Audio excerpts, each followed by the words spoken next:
The Committee on Homeland Security will come to order.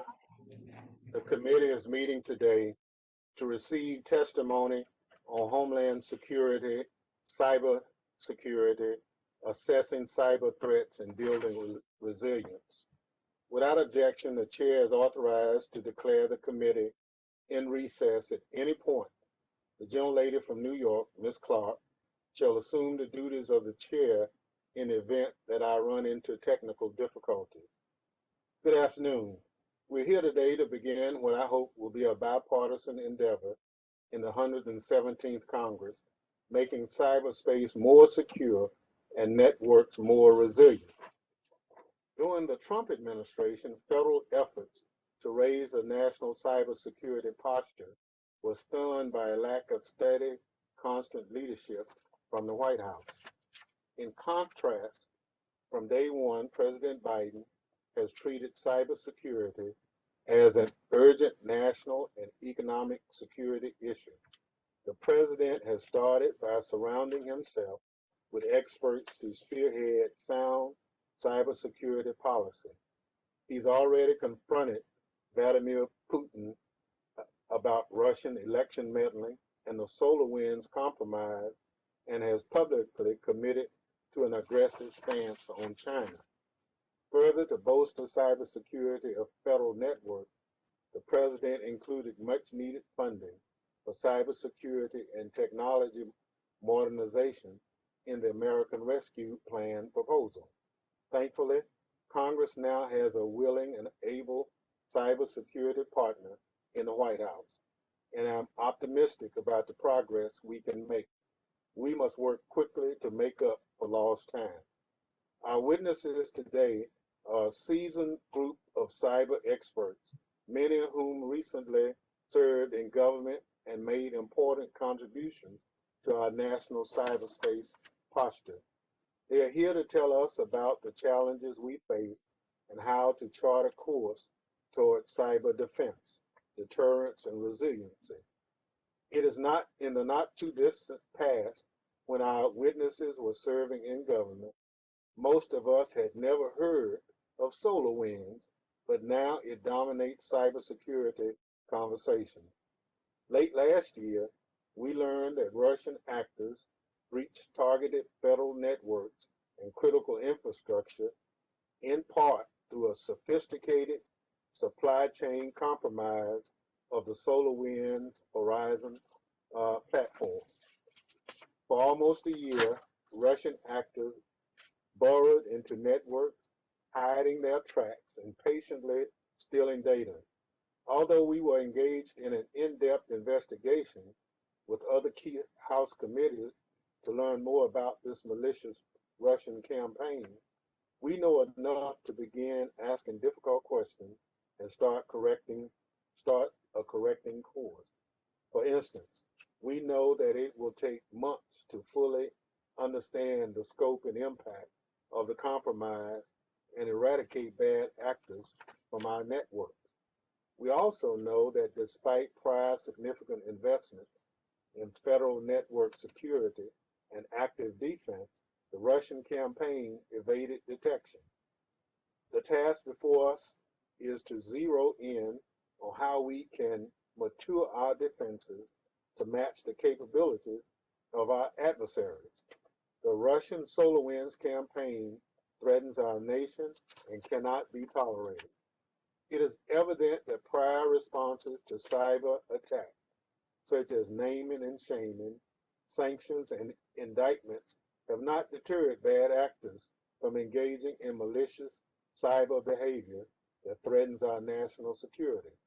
I'm interested in hearing from our witnesses how we can deter this behavior or raise the cost of it. We must also be mindful that not every cyber attack is a sophisticated one carried out by a well-resourced nation-state actor. Cyber criminals ranging in sophistication continues to wreak havoc on state and local governments and private sector critical infrastructure with less mature cyber security capability. Just this week, for example, a hacker breached a water treatment facility in Florida and attempted to poison the water supply. This follows a year that when cyber criminals hacked schools, hospitals, and workplaces transitioning to remote work. According to McAfee, cybercrime cost the global economy $1 trillion in 2020. The federal government must work to raise the baseline cybersecurity posture across the government entities and the private sector to reduce avoidable optimistic attacks. This will be free upon talent and resources to focus on more sophisticated problems. We must also do as President Biden has done and treat cybersecurity as a central nation's national security priority and not a boutique add-on. To be sure, today is just the first of several hearings this committee will hold on the cybersecurity threats facing the nation and how the government and private sector should work together to address them. I'd like to thank our witnesses for their testimony and look forward to continuing the committee's work on this critical issue. With that, I recognize the ranking member, the gentleman from New York, Mr. Katko, for an opening statement. Thank you, Mr. Chairman. I appreciate your comments and thank everyone for being here today, including the witnesses. Thank you for holding this important hearing. As you know, cybersecurity remains an area of great bipartisan cooperation in Congress. And for that, we should be thankful. Because of it, it is also the preeminent national and homeland security threat of our time. Every axiom we've heard about the importance of cybersecurity is more true than ever before. It underpins almost every aspect of our way of life. It impacts resilience of every single critical infrastructure sector, and it stands between our most sensitive data being secure or being exploited by our enemies. While general awareness of cyber threats is becoming commonplace, the cybersecurity resilience of our great nation leaves undeniable room for improvement. We're still living in the wake of the SolarWinds campaign, one of the most devastating cyber espionage campaigns in history, with our state and local governments, businesses, and constituents being affected by malicious cyber campaigns every single day. Think about it. The past year, while we were indicting our operatives of the Chinese Ministry of State Security for actively trying to compromise COVID vaccine research, Russian actors were simultaneously sitting in federal and non-federal networks, quietly executing what is arguably the most sophisticated cyber espionage campaign in our nation's history. And both of those state-backed campaigns were taking place while a weekly and often daily drumbeat of ransomware campaigns crippled city, state, hospital, and school networks already heavily impacted by the pandemic. In my district alone, the Syracuse City School District and Onondaga County Library System both fell victim to ransomware attacks that shut down their systems and halted the critical services they provide.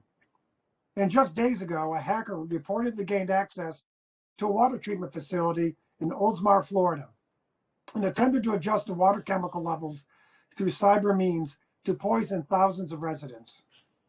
These cyber threats clearly have real-world consequences, and we must do everything we can to help bring these malicious actors to justice.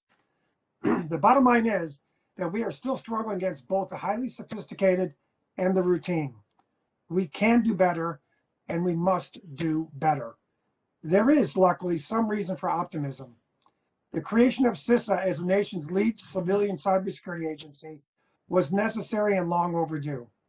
The agency's work to harden election systems from 2016 to 2020 was nothing short of heroic. Like everyone in this hearing, I extend my heartfelt gratitude to Chris Krebs and his team for his service and leadership. The Cyberspace Solarium Commission created a venue for experts to voice bold ideas and a mechanism for those ideas to become law. I'm very proud to have helped usher multiple new authorities for CISA as part of the FY21 NDAA, which will bolster its visibility across federal networks, among other important authorities. CISA should be doubling down on its implementation of these provisions. Most importantly, the authority to conduct threat hunting on agencies' networks. But the work does not stop there, not by a long shot. It's easy to sit here and become numb to what often feels like a breach of the week in cyberspace. Complicating this landscape further is that cybersecurity risk management, supply chain risk management, third-party trust and assurance, and critical infrastructure protection are now inexorably linked. They are layers on top of one another, impossible to disaggregate. And the sheer volume of the data that our connected systems must secure in transit and at rest is increasing exponentially, a reality only accelerated by the deployment of the 5G networks nationwide.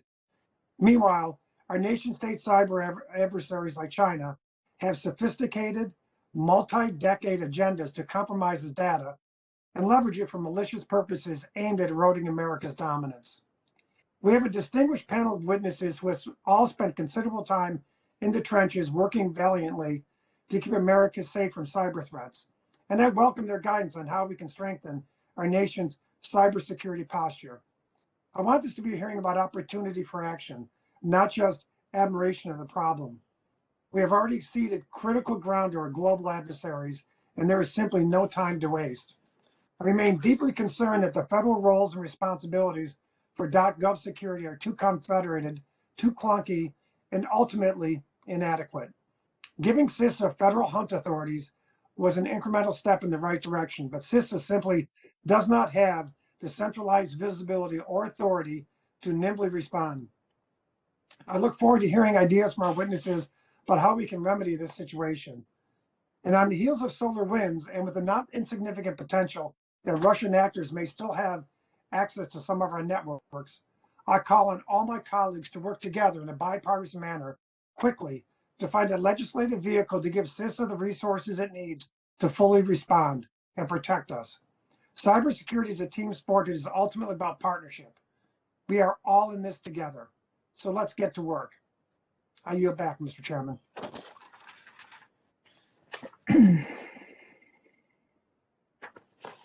Other members of the committee are reminded that under the committee rules, opening statements may be submitted for the record. Members are also reminded that the committee will operate according to the guidelines laid out by the chairman and ranking member in our February 3rd colloquy regarding remote proceedings. I welcome our witnesses. Mr. Chris Krebs, who is no stranger to this committee, served as the Director of Cybersecurity and Infrastructure Security Agency, commonly referred to as CISA, until November 2020. Since leading government, he's founded the Krebs Stamos Group. It is now serving as Newmark Senior Cyber Fellow at the Aspen Institute. SolarWinds is one of Mr. Krebs' clients. However, he's testifying today in his personal capacity as the former CISA director. Ms. Sue Gordon served as the Principal Deputy Director of National Intelligence at the Office of the Director of National Intelligence from August 2017 to August 2019. Ms. Gordon served in the intelligence community for over 3 decades in a variety of leadership roles spanning numerous intelligence organizations and disciplines. Mr. Michael Daniel is the President and CEO of Cyber Threat Alliance. Prior to joining CTA in February 2017, Michael served from June 2012 to January 2017 as Special Assistant to President Obama and Cybersecurity Coordinator on the National Security Council staff. Mr. Dmitri Alperovitch is the Executive Chairman of Silverado Policy Accelerator, a nonprofit focusing on advancing solutions to critical geopolitical and cybersecurity policy challenges. He is co-founder and former Chief Technology Officer of the cybersecurity firm CrowdStrike Incorporated. Without objection, the witness's full statement will be inserted in the record. I now ask Mr. Krebs to summarize his statement for 5 minutes. Chairman Thompson, Ranking Member Katko, members of the committee, good afternoon, and thank you for inviting me to appear today. As the director of the Cybersecurity and Infrastructure Security Agency, or CISA, leading CISA, I had the pleasure to work with many of you as members of the Primary Oversight Committee, and I have testified, as you pointed out, many times in front of this committee. To the new members of the committee, congratulations on being given the honor to represent your constituents in the 117th Congress. I look forward to helping as I might, and thank you for holding this time of year. The cyber threat landscape is more complicated than ever, with foreign governments and criminal gangs alike using capabilities that enable everything from run-of-the-mill cybercrime, information operations, intellectual property theft, destructive attacks, and operations with kinetic effects. The bulk of the malicious cyber activity targeting the United States emanates from 4 countries: Russia, China, Iran, and North Korea. Even in those countries, the difference between state action and criminal activity is increasingly blurred as contracted or proxy cyber actors support or act on behalf of state-directed operations. As long as the tools are available, vulnerabilities exist, money and secrets are to be had, and a lack of meaningful consequences persists, there will be malicious cyber actors. Complicating matters further, oftentimes we make it far too easy for the bad guys. When an organization is struggling to make payroll and keep systems on a generation of technology created in the last decade, even the basics of cybersecurity can be out of reach. Even then, the purpose of IT is to make things easier to manage. So it is almost counterintuitive that managing a system over the internet might be a bad thing. So we have a dilemma on our hands, but all is not lost. In my written testimony, I provide a series of recommendations that can put us on a collective path towards a more secure and resilient economy. Are we going to stop every attack? No. But we can take care of the most common risks and make the bad guys work that much harder and limit their success. To get there, we must make 3 strategic shifts. First, we need stronger cybersecurity leadership in industry and more centralized oversight in government. This includes building on the authorities provided to CISA in the National Defense Authorization Act, including the administrative subpoena authority and continuous hunt over federal civilian agencies. Second, we must allocate more and smarter investments into private sector capabilities and increase support to all levels of government. Boosting CISA's ability, this includes accelerating investment into federal IT modernization, boosting CISA's ability to execute, and providing grant programs for state and local governments like the post-9/11 anti-terrorism programs. And third, industry and government must come together collectively to democratize cybersecurity. Better understand where our real risk lies, increase capacity, and work in a meaningful way beyond information sharing. This includes coming together to counter the scourge of ransomware. The parts are in place for our nation to dramatically improve our cybersecurity defenses. As a society, we need to accept that every organization in the country, whether in the private sector or in government, can be targeted by a cyber actor. The government cannot stop all attacks, but there is much that the industry can do on their end. Companies have a responsibility to their customers, their stakeholders, and depending on where they sit in the economy, a responsibility to the country. Meaningful progress will take time, and we may never see a finish line, but change for the better is possible. To get there, we need to employ the courage and resolve that has driven American innovation throughout our national history. Before I conclude, I would once again like to thank the committee for your steadfast support of CISA and its cybersecurity mission. You deserve great credit for the agency's progress in the last few years.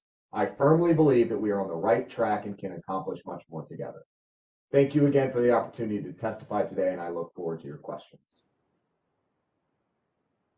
Thank you very much. I now ask Ms. Gordon to summarize her statement for 5 minutes.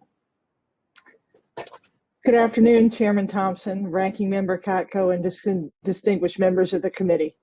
I'm absolutely delighted to be here to testify on this issue of utmost national security interest. It is great to see you all again, even as a private citizen and not as your Principal Deputy Director of National Intelligence.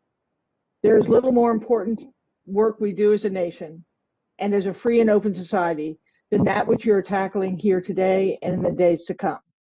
I'm here today to discuss 3 aspects of the issue: the nature of the cyber threats we face and that are emerging, the domains in which those threats manifest, and the imperatives that must drive solutions.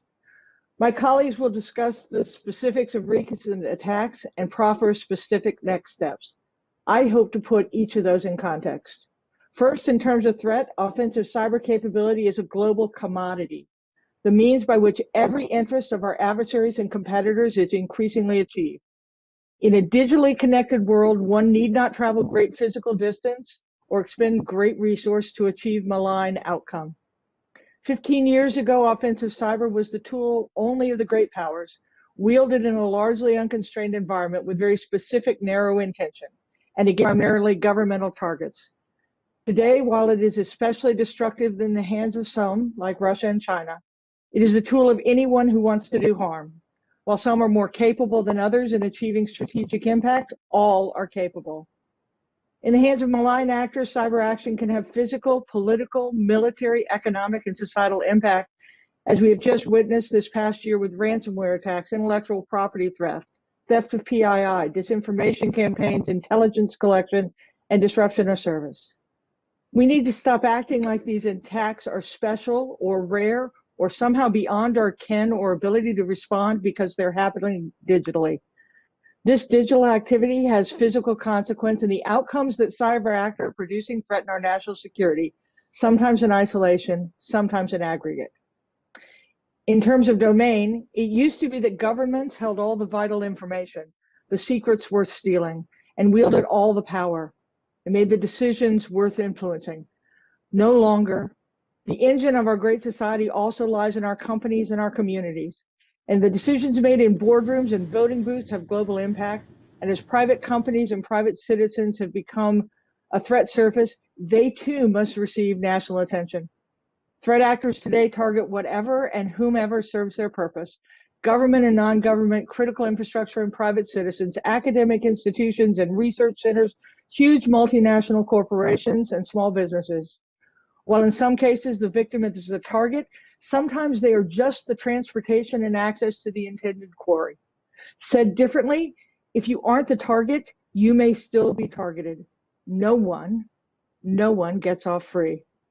But most of all, what we're seeing today are attacks on the most important aspect of free and open societies, trust, in all its instantiations, and we cannot allow that to continue undeterred and unthwarted.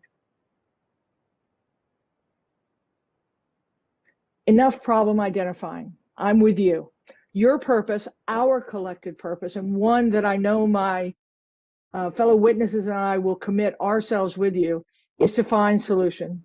Let me offer a few imperatives or first principles to guide your next steps.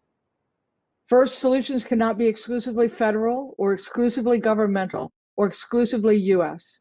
The Cybersecurity Report is a remarkable, important document, and it produced outstanding recommendations, and yet they focus more on government response than shared responsibility with the private sector or other partners. There is opening here for new. Second, solutions cannot be exclusively technical. For all our advances in network security, security is most effective when it addresses the entire operating ecosystem. There is no technology magic bullet. The best solutions address personal, physical, and operational security in combination. Solutions cannot be only for the resource rich. Since we are all connected, the least of us can affect the whole of us. And solutions cannot focus solely on single entities. Every organization is part of the larger end-to-end system. Did SolarWinds understand the responsibility they carried when they sold their products to the Treasury Department? On a personal note, intelligence must also be more widely, more openly shared, especially about intent. And I know that that is anathema to my former colleagues because knowing an adversary's intent is our most closely guarded advantage. But if we don't share it more broadly, how will non-governmental entities ever get ahead of their attackers? And finally, we need to bring the problem into the light, ruthlessly, because evil can't survive there.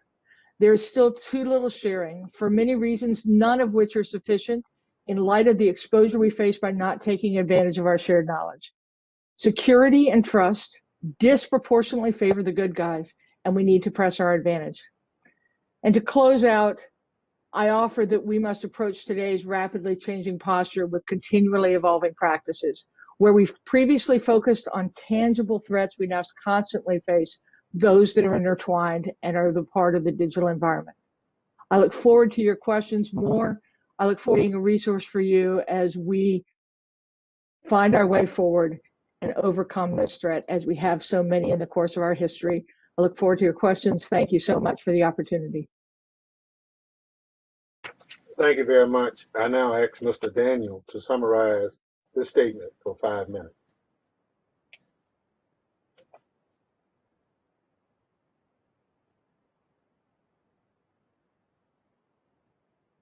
Thank you, Mr. Chairman and Ranking Member Katko and other distinguished members of the committee, many of whom I have worked with before in various capacities. So it's a pleasure to be here before you today.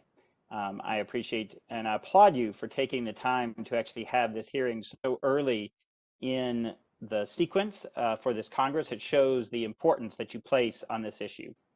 As our previous two witnesses have said, the cyber threats facing this nation are urgent and they are serious. So I'm going to talk about three aspects, though, of the cybersecurity issue, of the cyber threats that we face, that should shape how this committee thinks about and how we as a nation have to think about improving our ability to address this problem. The first one of which is that just as important as the urgency and the seriousness of the threat is getting steadily worse. And there are really 5 trends that are driving this evolution. First is growth. Cyberspace as an environment is literally getting bigger every second because we keep hooking more and more devices up to the internet. And no other domain, land, sea, or air, exhibits this behavior of steady and remarkably almost exponential growth. But also diversity. The kinds of devices that we are hooking up to the internet are wildly varying now. It's no longer just about wired desktops or laptops, but about watches and cars and industrial control systems like water plants. It is also about danger.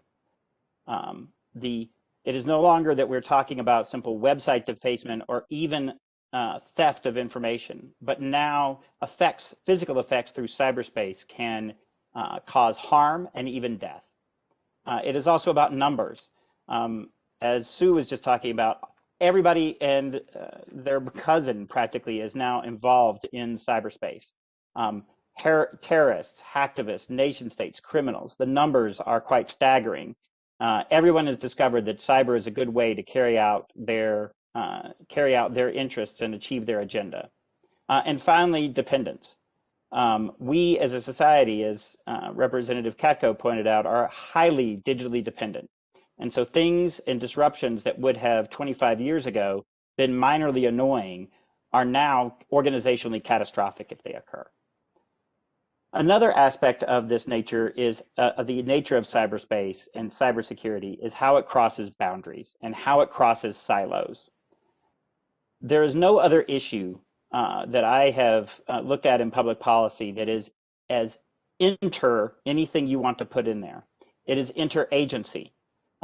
We cannot successfully simply take cyber and give it and make it the responsibility of any one agency in the federal government. That simply will not work.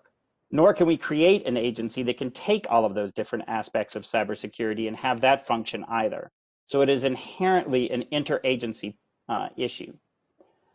It is also an intergovernmental issue, meaning that it is a state and local issue just as much as it is a federal issue. And so we cannot, as the elections that we just had back in November amply demonstrate. It is an international issue because it crosses boundaries and borders. As Chris Krebs pointed out, the majority of the malicious activity actually emanates from foreign places. And it is inherently public and private at the same time because the vast majority of cyberspace is owned and operated by the private sector. Finally, there is also the issue of our mindset. And we do not have the right mindset to actually think about cybersecurity correctly. In many ways, we suffer from problems of how we approach the problem that hinder our ability to tackle it well.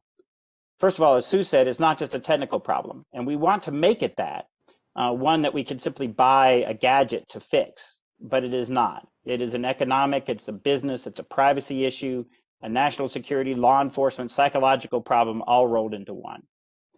We also want to make it a problem that we can solve. But as you'll hear many of us talk about, you can never solve this problem. We will never achieve 100% security. So it is a risk instead that we have to manage.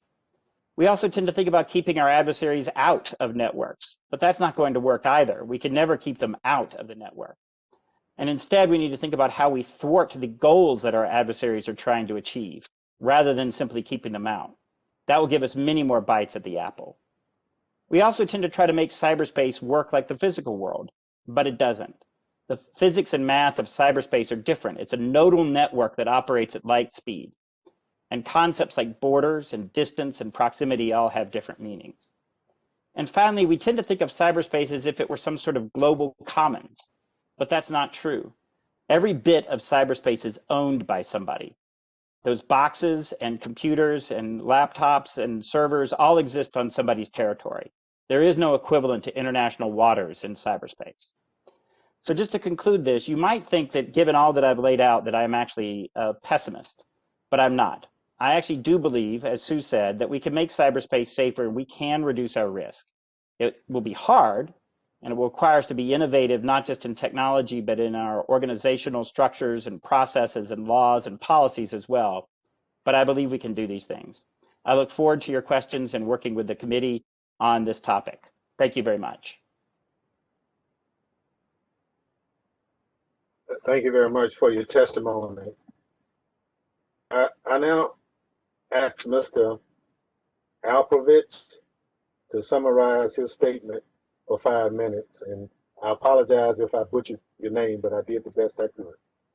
Thank you, Mr. Chairman. It's Alperovitch. Chairman Thompson, Ranking Member Katko, distinguished members of the committee, thank you for inviting me to testify today. I spent my 25-year career working in the cybersecurity industry, including as co-founder of CrowdStrike, now the world's largest cybersecurity firm. Now as the founder of Silverado Policy Accelerator, a new bipartisan public policy organization focused on national security, foreign policy, and cybersecurity, I'm exploring new ways to work with policymakers to strengthen our approach to the challenges that threaten American prosperity and national security. Almost half a decade ago, I coined the phrase that we do not have a cyber problem. We have a China, Russia, Iran, and North Korea problem. These countries are the 4 primary adversaries whose malignant activity we try to counter in cyberspace on a daily basis, just as we do in the physical world. It is also no coincidence that some of the most sophisticated cybercriminal groups in the world operate with impunity from the safety of these very same countries. The latest supply chain attack, sometimes called the SolarWinds hack, already the most impactful in our history, has drawn attention to serious gaps in the US cyber strategy. However, we now know that SolarWinds was only one of the many supply chain vectors used by the adversary, and perhaps not even the largest one. As a result, I, along with other cybersecurity professionals, have begun referring to this hack as a holiday bear operation to indicate how widespread this activity truly is.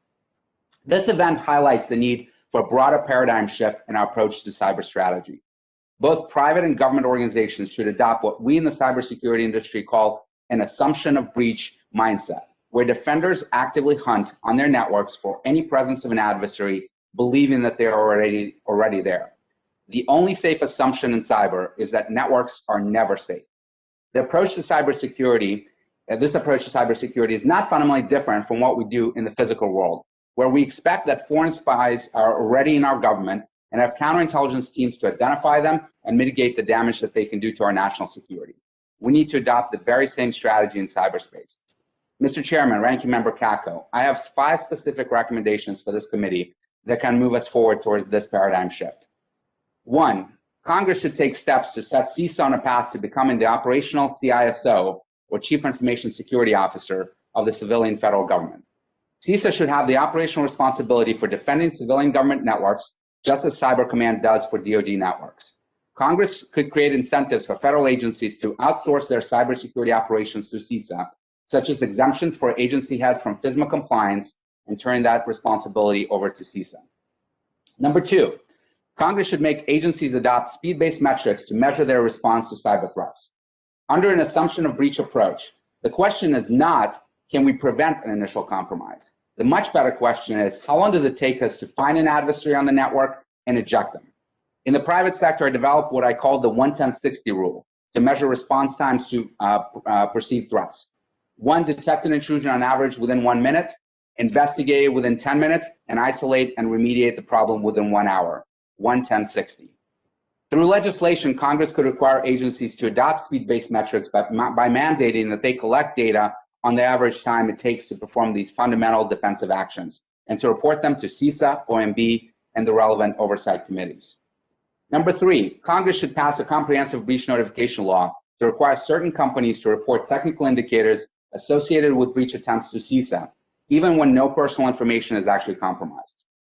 Number 4, Congress should take steps to increase security standards for vendors supplying high-risk software via government acquisition processes. Congress should compel all government vendors of high-risk software to undergo annual independent third-party audits of their source code and conduct penetration exercises of their networks. Agencies should be provided the results of these ongoing audits as part of their procurement process, increasing transparency and incentivizing companies to quickly patch vulnerabilities in their networks or source code. And finally, Congress should target the business model of ransomware criminals with stricter know your customer or KYC rules in cryptocurrency payment systems. Ransomware criminals rely on cryptocurrency such as Bitcoin to anonymously collect hundreds of millions of dollars in ransom payments. Congress should evaluate how stronger KYC requirements can be used to effectively stem ransomware threats and support Treasury Department action that achieves these objectives. Thank you for inviting me to testify before you here today. Silverado is committed to being a long-term partner and resource for this committee. I look forward to your questions.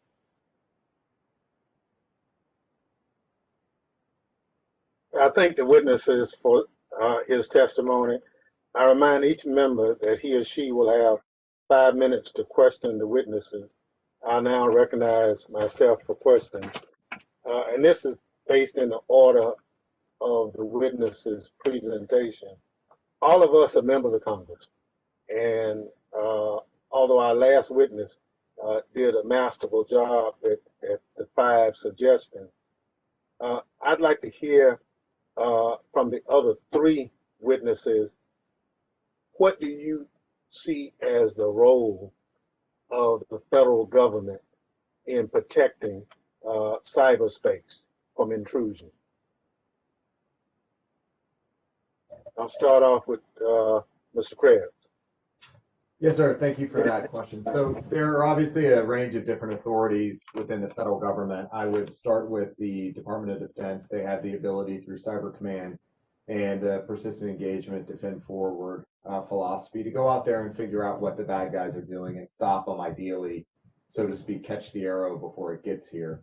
There's some side benefits of that where they can identify targeting lists like they did in Ukraine and elsewhere against their elections, that we could bring that back and help inform domestic elections. You have the intelligence community that also tries to figure out what the incentives are, what the targets are, where the adversary is going, and provide that information to defenders so that they can protect their systems. The law enforcement community has the ability to go out overseas, work with foreign partners, disrupt both state actor and non-state actor activities through indictments and other legal actions. And then finally, you bring it back home to the domestic civilian agencies that need to broadly work with private sector, state and local governments, and the federal government to help raise awareness, drive smart investment in cybersecurity solutions, and overall, as you mentioned in your opening, right, increase the baseline of security. There is no single approach, though. It does take a team effort of disrupting the adversary, getting inside their head, knowing our risks, and then closing out our risks as aggressively as we can. Thank you. Ms. Gordon?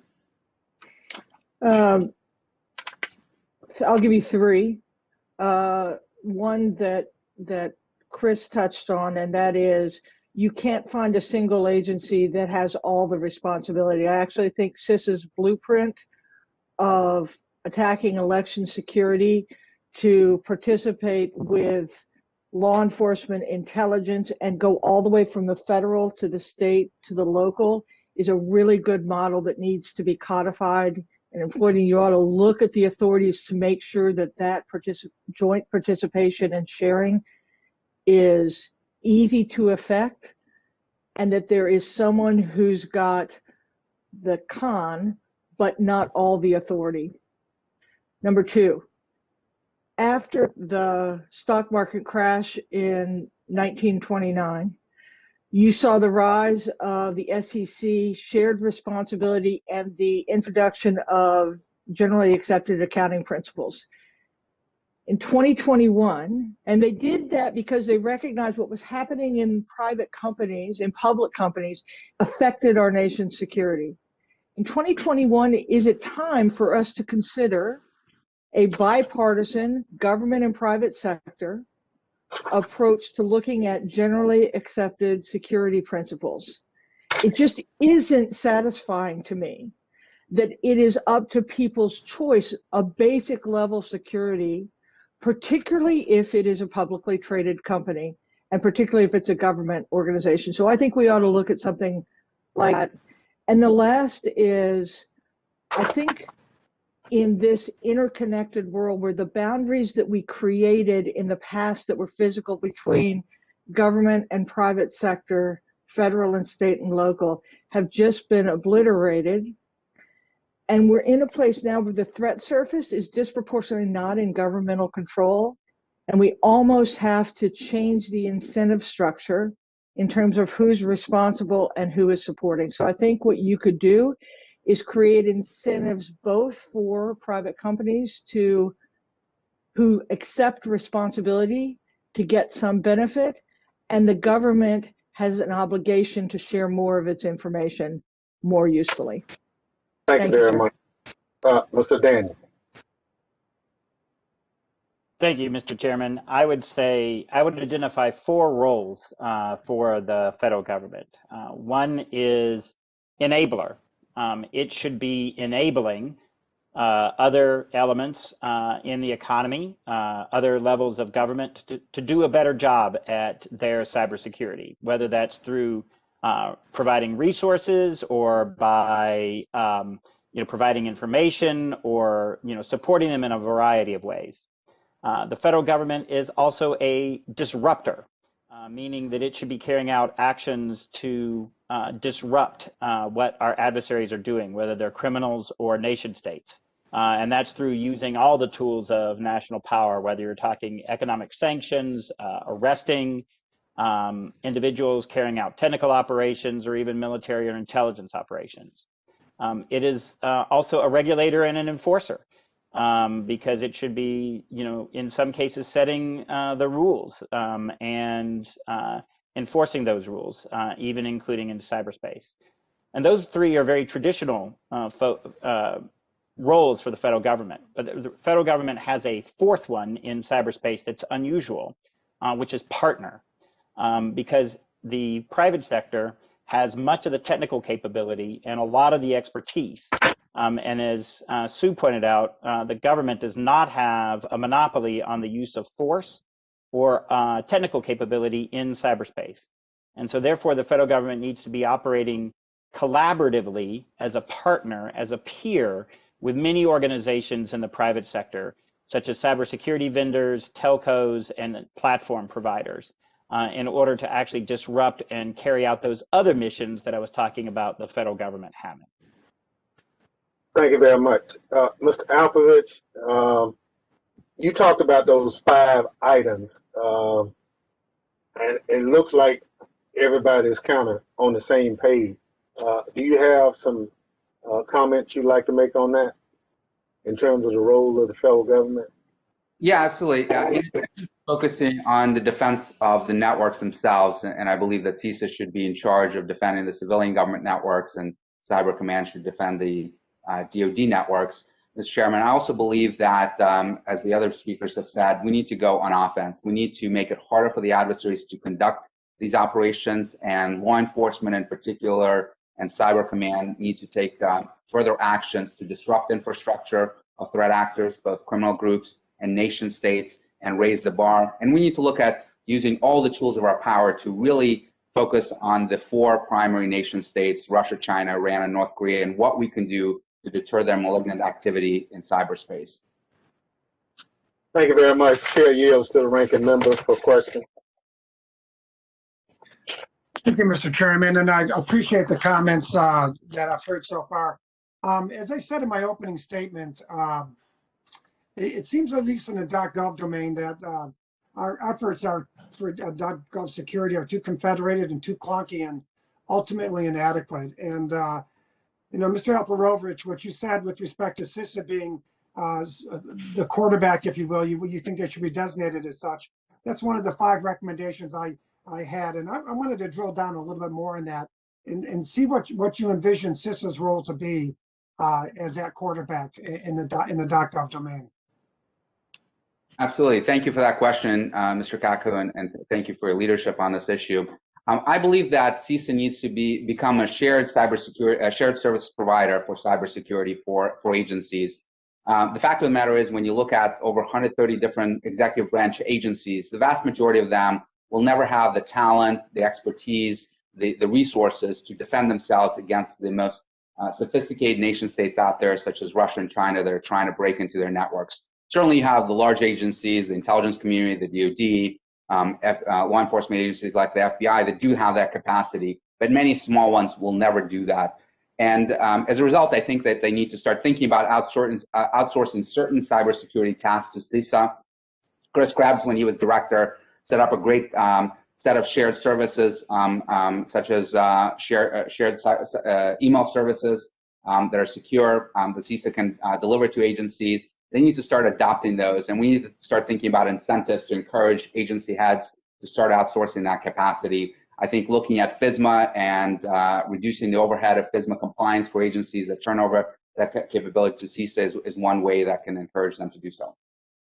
Okay, and with respect to OMB's role in this, do you believe that CISA should, even over OMB, play more of a role in that area? Absolutely. I think it's important to set standards so that agencies can look at what works and what doesn't work in individual agencies when it comes to cybersecurity. And OMB has a role to play to share those standards across the government and try to get agencies to adopt similar types of technologies and approaches that have already proven to work. That's why I also believe that metrics, particularly speed-based metrics, are really effective at getting visibility for both CISA and OMB into what agencies are doing to be faster than the adversaries, to detect them, investigate, and remediate breaches as quickly as possible. And then you can learn from the sort of the best of the best in government and try to make sure that everyone else adopts the same strategies. Thank you very much. And Mr. Krebs, it's nice to see you again, and I appreciate your service during your time at CISA, and obviously you have some expertise there. And I'm going to kind of ask you a similar question as I did Mr. Alperovitch. Do you believe CISA should be playing that centralized authority as he described it? And if so, what would you do if you were king and could shape that for them?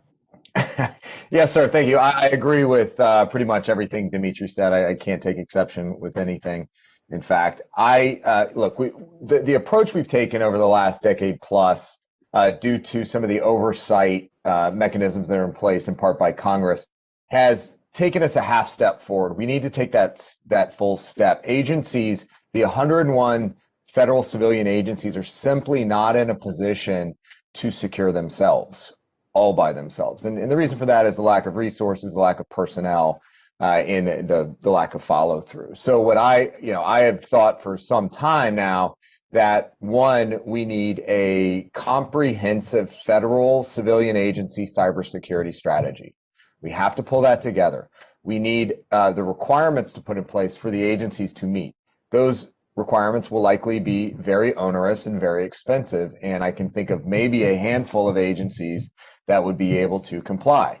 So give them the opportunity to comply, or give them an option, as Dmitri said, an incentive where the CIO and the CISO shop can just turn the keys over to CISA, and CISA can build those services through the Quality Service Management Office, like a hardened, secure, cloud-based email instance, and pull everyone in. As of now, there are 101 different instances of email across the civilian agency. That's just not a defensive posture. We have to bring it all into one hardened single ring, so to speak, to make it most defensible. That's going to require authorities to compel, and it's going to require resources, but it's also going to take some time to implement.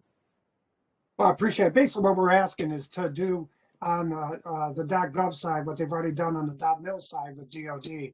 And I dearly hope and get that moving. Now, Mr. Alperovitch, quickly, with respect to SolarWinds, from your perspective in the private sector, cyber espionage campaigns, where does CISA need to be focusing its attention going forward? So I actually believe, Congressman Katko, that SolarWinds really represents the new normal for Russian intelligence. If you look at what they were doing prior to SolarWinds, they were trying to be very noisy when they were breaking in and being detected very, very quickly. I believe that they reevaluated post the original compromises of the White House, State Department, and the Joint Chiefs of Staff back in 2014 and 2015, and realized that the supply chain vector, being able to compromise sort of these high risks software, enterprise software like SolarWinds, and using that to gain access to high value networks is really the way to go if you want to have long-term access to these networks and remain undetected for months, if not years. In some ways, this mirrors exactly what they're doing in human intelligence with their illegals program, where they're sending spies over to this country to implant themselves for decades in our society and get close to people in power so that they can steal secrets. They're now trying to do the very same thing in cyber through the supply chain compromises. And I think this is going to continue on for many years to come. And China, I'm sure, is looking at this very carefully and trying to adopt the same practices. So I think the government, CISA in particular, needs to take a really hard look at supply chain vulnerabilities. As I suggested in my testimony, we need to start looking at elevating standards for providers of this high-risk software to the government and requiring them to perform annual audits of their source code and of their networks, I think, is one way to do so. Okay, thank you very much. I got so much more I could ask, Mr. Chairman, but I'm out of time now. Yield back.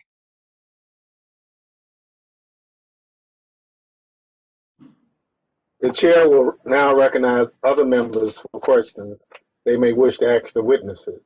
I'll recognize members in order of seniority, alternating between majority and minority. Members are reminded to unmute themselves when recognized for questioning and to then mute themselves once they've finished speaking, and to leave the camera on so they may be visible to the chair. The chair now recognizes for 5 minutes the gentlelady from Texas, Ms. Jackson Lee.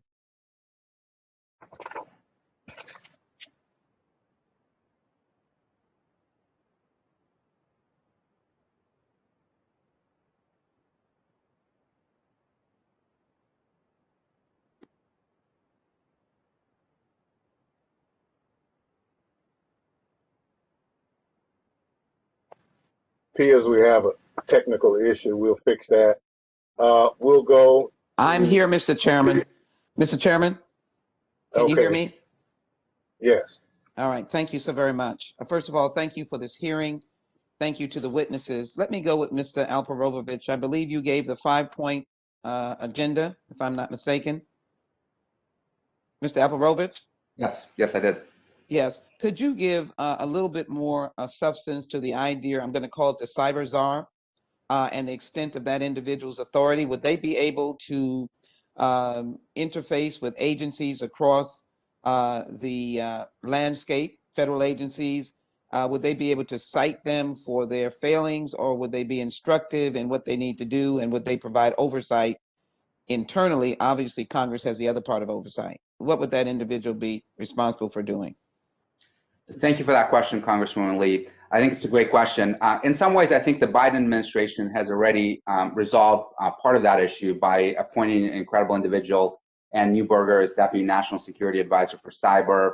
I've known Ms. Neuberger for many years. She's done a tremendous work at NSA and Department of Defense for over a decade on this issue. There's literally no better expert in government to work these issues. And I think within the National Security Council, she will have the authority to coordinate strategy and policy for the U.S. government, working together with the director of CISA.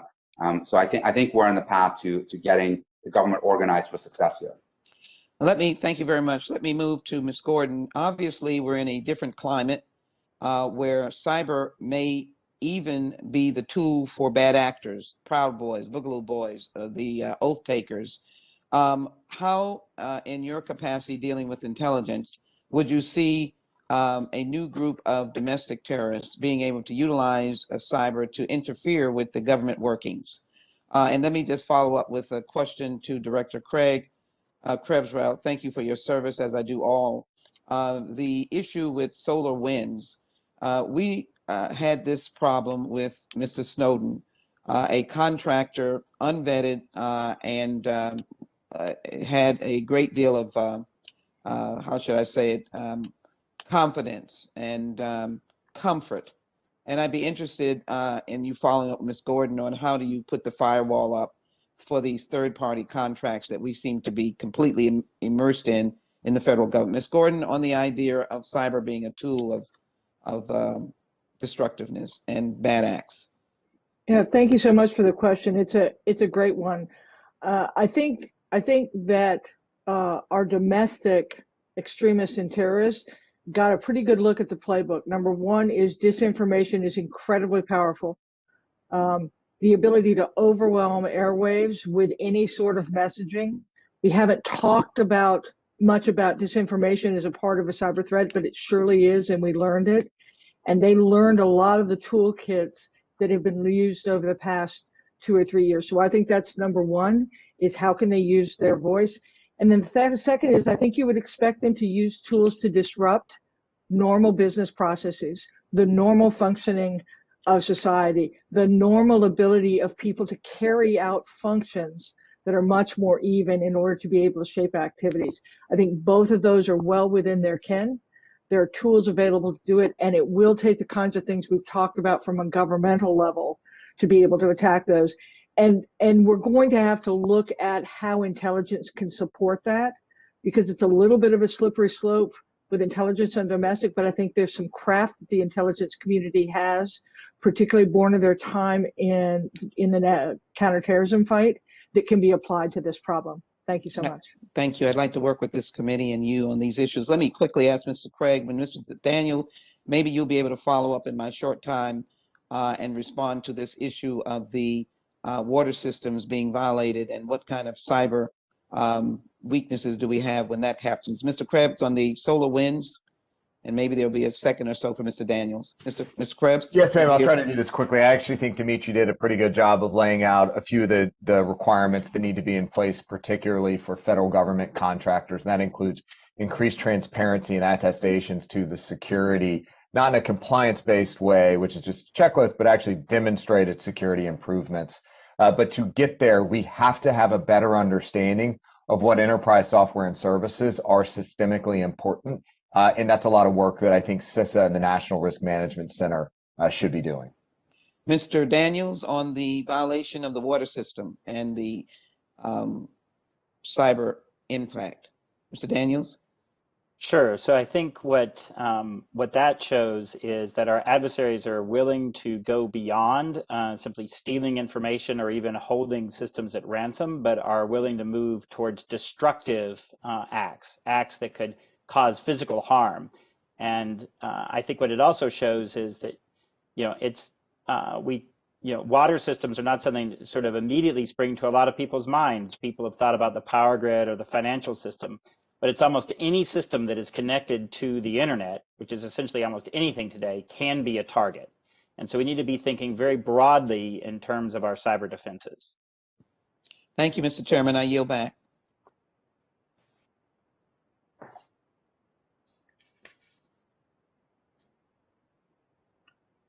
Well, I may have lost, Mr. Chairman, did you just speak? I lost audio, I think. I couldn't hear you, sir. Well, we're recognizing you for 5 minutes. I thought so, sir, but I just couldn't hear it. Okay. Thank you very much, Mr. Chairman. As I was taking notes over the testimony, Mr. Daniel, I think I'd come to you first. I noticed both you and Mr. Alperovitch focused on something that seemed instinctively accurate to me as a layperson, that you said it, I think, that we can't keep the adversary out of networks, and that instead we need to thwart their objectives. And it does seem to me that government and private enterprise have spent inordinate resources to keep people out of networks. And so it makes sense to me to finally come to the conclusion that you can't. But what does that mean? Mr. Alperovitch, I'll come to him in a minute, because he talked about maybe substituting speed metrics, I believe, to find and eject intruders. I think there might be problems with that idea too. But how do you thwart their objectives, Mr. Daniel? Well, so what I mean by that is that the adversary is gaining access to networks for a purpose. They're not simply gaining access to gain access. They're looking to steal information. They're looking to steal money. They're looking to do damage. They're looking to cause disruption. They're looking to achieve some objective. And so if you change your mindset to one of, I want to look at all of the different actions that the adversary has to do to achieve that objective, look at all of the different steps that they've got to get through to achieve that end goal, and focus on where do I have the greatest comparative advantage to break that chain, to disrupt their operations. Then suddenly, instead of the defender having to be right all of the time because you're trying to keep the adversary out, the adversary has to be right 100% of the way through their efforts.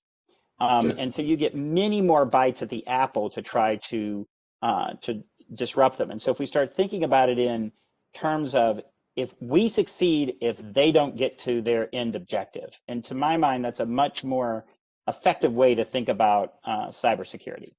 So again, as a layperson, it seems to me that, for example, when we're worried about avoiding information theft, maybe we ought to think in terms of making a lot more information public so that we're not worried about it being stolen, particularly if it's lower sensitivity. Would that be a possible way to think? That is certainly one way to think about it. You could also think about storing more of that data in encrypted form so that even if the adversary gets it, they can't do anything with it. And if you're concerned about damage being done to data, then you can build in redundancy and have multiple copies of stuff to avoid damage. Would that be another way to go? That would be another way to go. You try to think of all the different ways that you could thwart what the adversary is doing. And speaking, Ms. Jackson Lee just made reference to the water system thing. I saw that story, and I wonder, is it necessary that things like that, where you can do damage, why is that connected to the internet? Why can somebody change the way of chemicals put into the water supply over the internet? Would that be a way to defend against the possibility of intrusion if you say networks are not impenetrable, period? Well, certainly, Representative, it is certainly one of the principles in industrial control systems that you should minimize the number of systems that are connected to the internet. And there are best practices for how to do that in a way that is more secure. But certainly you also want to build in multiple layers of defenses. Like in the case of the water system, they do have them. There are other alarms and things that might have detected that change that was made even after it was made. But I think you raise a good point about really looking at and understanding your network and understanding why you're connecting what you're connecting, and not just assuming that connecting it is a good thing. Thanks, sir. Mr. Alperovitch, you talked about this same issue and said that we need to adopt speed metrics in detecting and ejecting intruders. Doesn't the SolarWinds experience suggest that we might not be really able to do that either? Well, I think, and thank you for that question, Congressman Bishop. I think SolarWinds operation actually highlights some of the failures, but also some of the successes. I know of a number of major companies that actually detected the intrusion quickly. Palo Alto Networks was one of them, and contained it before any damage was done. So it was certainly possible. Not everyone was successful at doing so, but you do have time. And when I was in the private sector, I coined this concept of breakout time. The time that it takes for an attacker, once they get in, once they establish a beachhead within the network, to actually accomplish their objective, to get off that beachhead, to get to other resources within the network, elevate their privileges, get access to valuable data, ultimately steal that data or destroy it, whatever their objective may have been.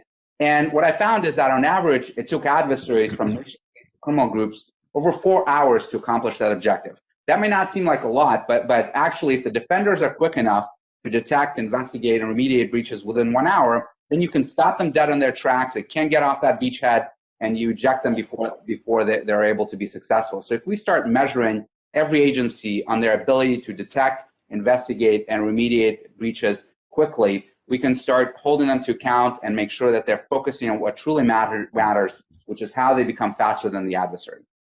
Mr. Alperovitch, what, I mean, and I don't think we've had a full accounting of the SolarWinds thing, but weren't they undetected for months?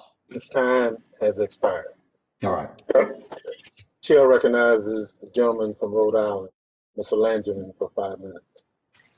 Thank you, Mr. Chairman. I want to thank you for holding this hearing, and I want to thank our witnesses for your testimony today, and thank you for all you've done to better protect the country on a whole host of national security fronts and issues, especially on cyber. And I think almost all of you have referenced the Solarium Commission and its findings in at one point or another. Thank you for recognizing that. As a commissioner of the Cybersecurity Commission, I was very pleased with our final report and the findings in it. And hopefully it's going to be a great blueprint going forward for better protecting the country in cyberspace. Mr. Krebs, let me start with you, if I could. In the FY21 NDAA, we codify the roles and responsibilities of sector risk management agencies with respect to their sectors and to CISA. The Solarium Commission recommends tying this to a 5-year national risk management cycle to get a holistic sense of where key investments need to be made across the national critical functions. Do you agree with the Solarium Commission's recommendations or assessments? Thank you for that question, sir. Yeah, I do in fact agree with the evolved approach to risk management across the national critical functions, and the fact that it does take it takes all the agencies that have relationships and expertise in the specific sector or subsector to play along with CISA and the intelligence community. Thanks for that insight. I appreciate the feedback. And by the way, thank you for the integrity you showed when you were director at CISA and securing elections and doing everything we can to make sure, as you said, they were the most secure in U.S. history. Mr. Daniel, in one of your, and I've learned a lot from you over the years in our discussions, both when you were at the White House as cyber coordinator and since you left and now being in the private sector. And in one of your valedictions as the cybersecurity coordinator, just before the end of the Obama administration, you spoke of the need to go beyond information sharing and do operational collaboration. And I have to tell you, I think about that phrase all the time. The Solarium Commission recommends creating a common tool set for joint collaborative environment for interagency and public-private joint analysis of cyber threat data. Do you agree with this recommendation? Any comments you have in that respect? Yes, Congressman, thank you very much for that. And I agree that the Solarium Commission did just some tremendous work in this area to really highlight some key efforts that will really improve the cybersecurity of the nation as a whole. And I think that this idea of operational collaboration in a collaborative environment is absolutely critical. Information sharing is important. I mean, I run an information sharing organization, but you share information with a purpose, and that is to take action. And as Dmitri was saying, we actually need to be able to go on the offensive with all of our capabilities. And the only way to do that is to do that in a collaborative fashion. And so when I use the term operational collaboration, what I mean is that we need to move beyond just sharing information back and forth between the government and the private sector, but actually enable multiple elements of the government, law enforcement, intelligence, CISA, diplomatic, economic, to be lined up and synchronized in time with actions that the private sector can take, so that the actions of the government and the actions of the private sector are mutually reinforcing and have a strategic impact on the adversary. So that's what I mean by operational collaboration. Well said. Thank you. Mr. Krebs, let me go back to you. The NDAA, the FY21 NDAA also contains a force structure assessment for CISA to determine personnel and facilities needed going forward. How would you describe CISA's resourcing versus its mission? And let me ask you this also, in your time at CISA, were there times that you had to forego important projects due to resource constraints?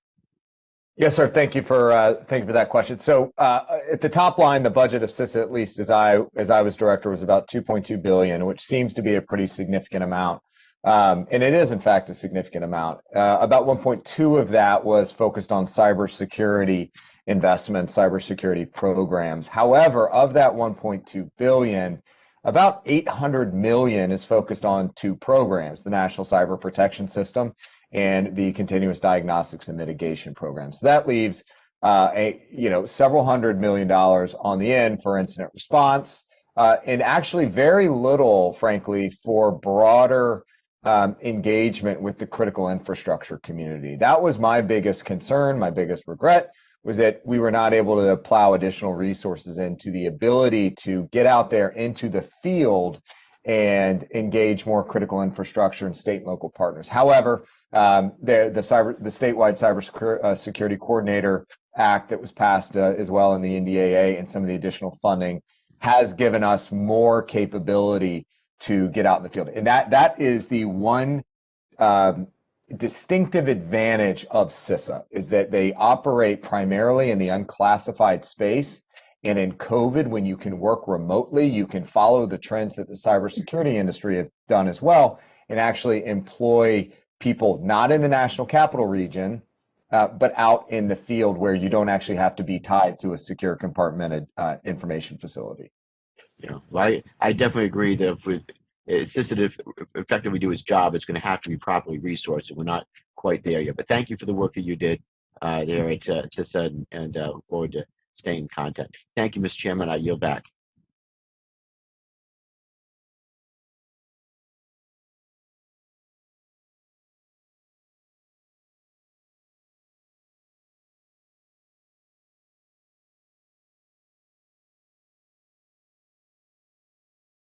I don't know if we could hear you, Mr. Chairman. You're muted, Mr. Chairman, I think.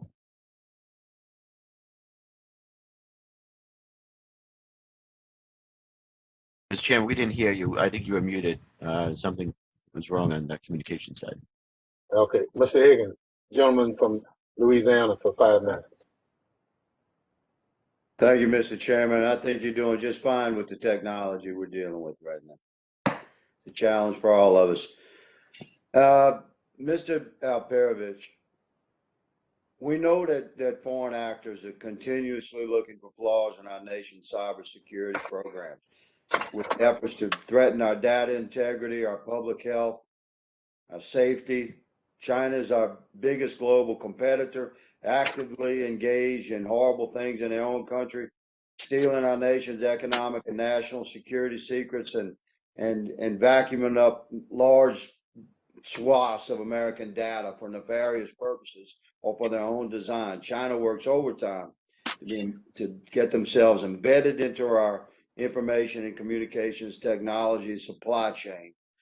Russia had and may still have total access to our unclassified federal networks. As has been reported, Iran was heavily involved in a misinformation campaign surrounding the 2020 election. Congress is constantly talking about a deterrent strategy regarding cyber campaigns. It's critical that the United States imposes real costs on these cyber adversaries to attempt to defer future attacks. And personally, I think we should strike back in the cyber realm.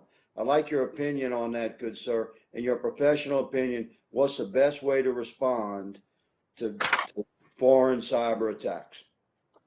Thank you, Congressman Higgins. I think you hit the nail on the head in terms of the threat environment. All of these threat actors, and I would also add North Korea, are constantly hitting our networks. They're stealing our intellectual property. They're performing disruptive attacks, and in some cases, harboring criminal groups. They're engaging in ransomware operations against our hospital networks and small businesses all over this country. So we absolutely have to respond.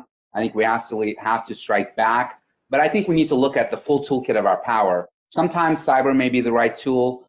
Sometimes it may be something we do in the physical world, whether it be sanctions, diplomatic efforts, or sometimes even supporting with military capabilities opponents of those regimes, such as, for example, providing military aid to Ukraine that we have done to confront what Vladimir Putin is doing in that country. So I think what we need to do is step back and try to figure out what is the best way we can influence the particular adversary, and the strategy will be different for each of the 4 countries that we're dealing with. Sometimes cyber will play a role, sometimes it will be something else, but we shouldn't necessarily jump at the tool. We should focus on the overall strategy and then figure out which tool works best for it. Okay, let me ask you to clarify, how would we, if we're going to respond in the cyber realm, would say, if we identify a cyber actor, we don't know who that sponsor is, how can we tell if it's a nation state? Do you have confidence that with our current technologies and cyber infrastructure and the American men and women that are in charge of knowing these things, do you have confidence that we can tell a difference between a criminal actor operating from within a nation state versus a nation state sponsored cyber attack? Do you have confidence we can tell the difference? And if so, why would a solution like a responding cyber attack, I've heard it referred to as a cyber bullet, if it's going to hit the bad guy, then it hits the bad guy whether it's a nation state or not. Whereas if it's a criminal actor and you put sanctions on the entire nation state, that unnecessarily injures our diplomatic relationship with some nation states. Would you, in my remaining time, would you respond to that, please? Absolutely, sir. On the first question, I do have confidence in the capability of our intelligence community. I've worked with them closely over many years. And the fact of the matter is, we have better capabilities to attribute cyber attack than we've ever had in our nation's history. Over the last 10 years, I can't think of a single major consequential cyber attack that was not attributed. Many of them have been attributed publicly, and the Justice Department over the last 4 years in particular have indicted all of the 4 major countries, Russia, China, Iran, and North Korea, for their malicious cyber activity. But even when we don't attribute things publicly, the U.S. intelligence community usually knows very, very rapidly, within days, if not hours, who is responsible, because of the phenomenal capabilities we have on tracking cyber adversaries and infiltrating their own networks to understand what they may be planning to do. So I think we do know who they are very well in most of these cases, and I think we can craft the right strategies to influence their behavior, including in cyber. All right, listen, it's a very important subject. I thank the chairman for holding this meeting and ranking member, my colleagues on the committee. We are dedicated to addressing this in a bipartisan manner. And Mr. Chairman, I yield. Thank you very much. Chair, recognize the gentleman from New Jersey for 5 minutes. Thanks. Thank you, Mr. Chairman. And thank you for once again being on top of these issues for a decade prior to it coming to fruition here. Mr. Krebs, during your time at CISA, you launched the Rumor Control Program. Could you discuss why CISA began the Rumor Control Program and why it's important? Yes, sir. Thank you for that question. So the predicate for rumor control actually goes back 3.5 years or so. In the preparation for the 2020 election, the CISA team, the Election Security Initiative, working with our state and local partners, spent a significant amount of time threat modeling how any actor, whether state actor or non-state actor, like a ransomware crew, could target and disrupt an election. So we had dozens of scenarios that we subsequently deconstructed into their component pieces, and were able to develop defensive strategies where we could invest, where we could increase awareness and training and capacity. Towards the end, though, it became clear that in many ways, an actual hack was not the greatest concern. Instead, we were thinking about perception hacks, where an adversary could claim that they had either access to a machine or a minor cybersecurity event could be blown out of proportion. Rumor control was intended to provide factual information to the public on how elections actually work and the controls that are in place, and that software or hardware is not a single point of failure in any election, and that there are controls like paper-based ballots in place to ensure the security of the election. Thank you. During the 2020 cycle, we saw a significant increase in lies and conspiracy theories during the following the election. What are the risks of political leaders amplifying election misinformation? Well, of course, anytime you have election-related misinformation, it can undermine the public's confidence in the election itself, the democratic process, regardless of the source, whether it's domestic or foreign interference. And again, that was the concept behind remote control in the rapid real-time debunking of some of these themes, like the hammer and scorecard machine algorithm that was being manipulated by a foreign deceased dictator. The point is, we have to get out in front of these rumors, this disinformation and misinformation as quickly as possible, and inform the American people on how these processes, these machines, elections themselves actually work. Okay, thank you. Ms. Gordon, we're still trying to understand the long-term damage that Trump's false incendiary rhetoric around the election, coupled with the physical attack he incited at the Capitol, will have on the public's faith in our democratic processes. Mr. Gordon, was there a noticeable spike in chatter to echo and amplify the ex-President Trump's disinformation narratives? Thank you for the question, Congressman Payne. So I've been out of the intelligence community since 2019, so I'm not tracking the information, but let me give you a little bit of perspective.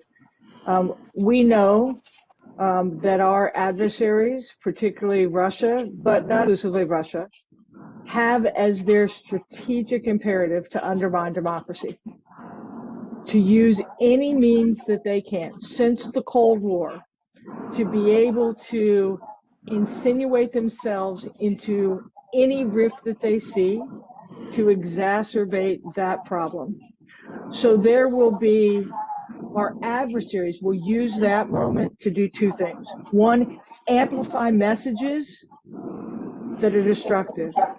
And then the second is to take those images and hold them up globally to suggest that what we have long said we were is in fact not as good as what they have.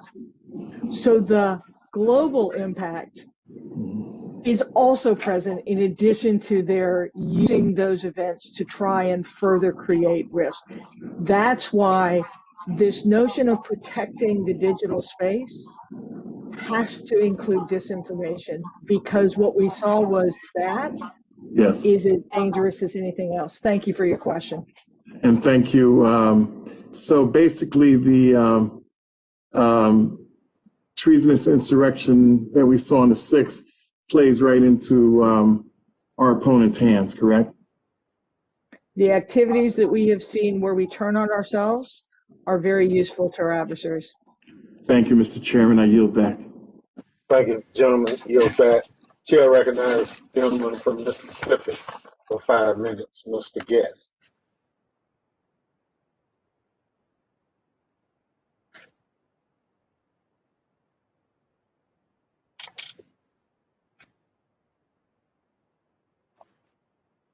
Chair will recognize a gentleman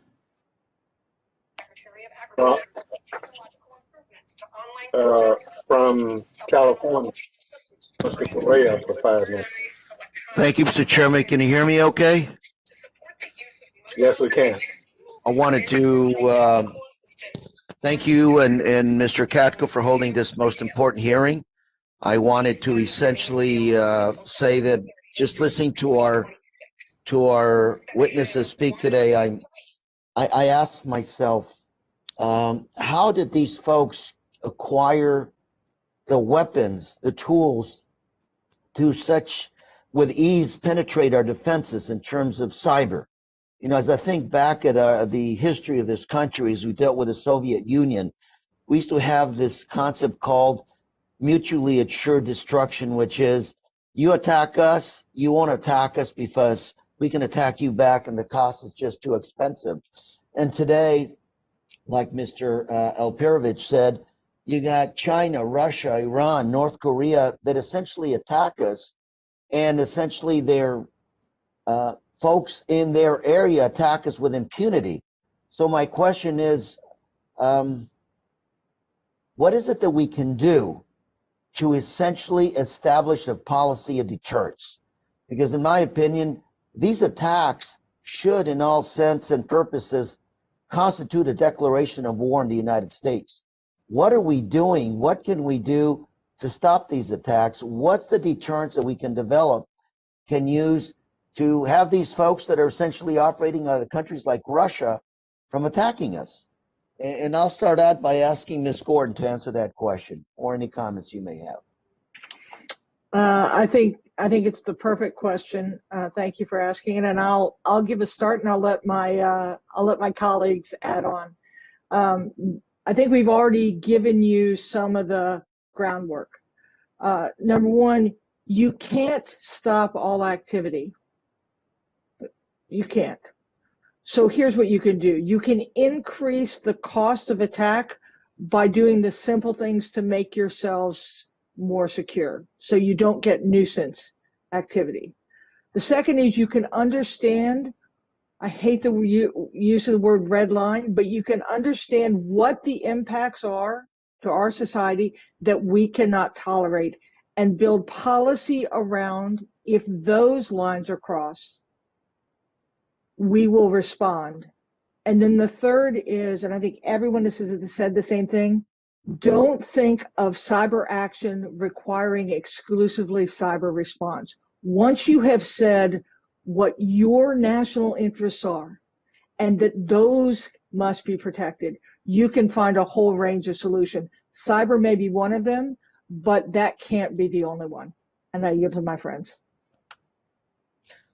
Mr. Krebs. Yes, sir. Just to build on a little bit of what Ms. Gordon said, particularly emanating from those four countries, China, Russia, Iran, North Korea, the behavior will continue until the leadership has decided that it cannot tolerate further behavior. I think there are still options on the table for more destructive attacks and more brazen attacks, particularly for Russia. I don't think we've hit the upper limit of their pain threshold. For instance, working, I think, with our allies, with the UK and elsewhere, where there are Russian expats, Russian oligarchs that have a significant amount of money, you start turning the screws on those individuals, and they will go back to the Kremlin, and you may see some behaviors change. Mr. Krebs, we've heard this suggestion a number of years ago in this committee. You go after their pocketbook. You go after the oligarchs, yet this has not been used. What's been deterring our country from using those kinds of weapons, which is you hit them at the pocketbook? Excellent solution. Why do you think we haven't used that? Yeah, I think that we have used a significant amount of sanctions, penalties against Russian actors, but this is not a single country effort. We have many allies, many friends that we need to partner with. I already mentioned the UK and the significant amount of Russian capital that has flowed into London and elsewhere. We've got to go shoulder to shoulder with our adversaries, but at the same time recognize that there are certain behaviors that unfortunately are within the realm of acceptable cyber behavior, and to a certain extent that is going to continue to be espionage targeting, for instance, federal agencies. Not that it's okay, but those are the rules of the road right now. Thank you, Mr. Daniel. Well, I would say that to some degree, we actually have achieved some degree of deterrence, meaning that we have not seen widespread destructive attacks carried out against the U.S. power grid and other systems. And so we have achieved a level of deterrence. But I think what you're referring to, Congressman, is that there's the level of activity that we have not been able to deter is still too high. And so I think that the way that I would frame it up is that we have to continue both increasing the costs from deterrence by denial, meaning that, and this was something the Solarium Commission talked a lot about, of making our systems harder, but also in figuring out creative ways to disrupt what the adversaries are doing. And maybe that's, in the criminal networks, that may be going after the money flows, particularly going after cryptocurrencies like Dmitri was talking about. Or in the nation state context, we have to put it into that geostrategic context that Dmitri was talking about and figure out how to raise the cost on our adversaries in a way that causes them to change their behavior. But So, she was Mr. absolutely Daniel, right. you bring, excuse me, you talked about Mayor, cryptocurrencies. Ms. Craig, your 5 minutes. I'm Thank you sorry. very much, Chairman. I yield. Yeah, Chair recognizes the gentleman from New Jersey, Mr. Van Drew, for 5 minutes. Thank you, Chairman and Ranking Member. I think it is good that you put this meeting and discussion together. Cyber threats pose a great risk to our nation, whether attacks on state and federal governments, businesses, or even our hospitals. America is the focal point of the attacks. Our adversaries are more capable than ever to cause damage to our country. This poses a significant threat to our critical infrastructure, supply chains, and even elections. Every day we face attacks from Russia, China, Iran, and North Korea. In our last election, we were victims of cyber attacks from some of the world's most dangerous adversaries.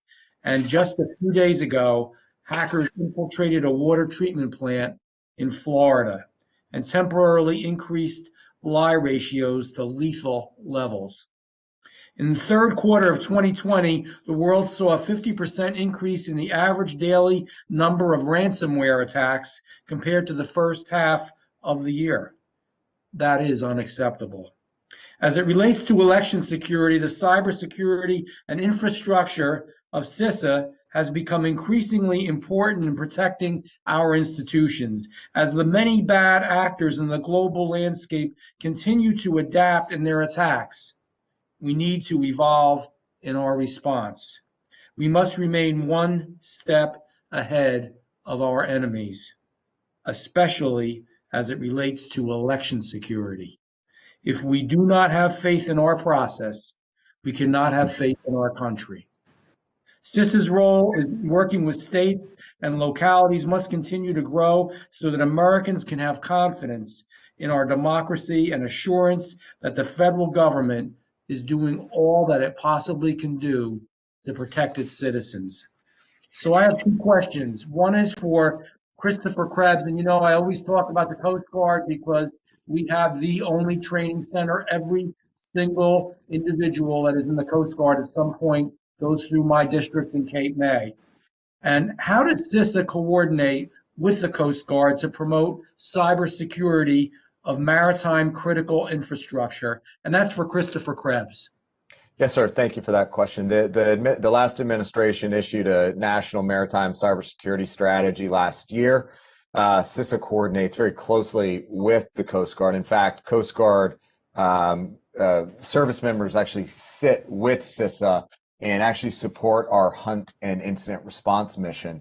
It's a very collaborative relationship between CISA and the Coast Guard. The relationship in terms of going out and working in the maritime sector at ports, on facilities, and then coastwise is a budding relationship that I would suggest we need to put more resources against. Okay, which makes sense, but it has been fruitful to this point. Yes, sir, I think so. And if I could just make one example based on what Ms. Gordon mentioned earlier about our election security efforts. What worked so well there is that we brought all of the relevant stakeholders together and created almost, as I called it, a mini CISA. So we had all elements of CISA with our stakeholders really intensely focused on the mission. But elections is just one of the national critical functions. We have to identify that top slice, 15 to 20 top national critical functions, highest risk, and create little mini CISAs around each and every one of those functions.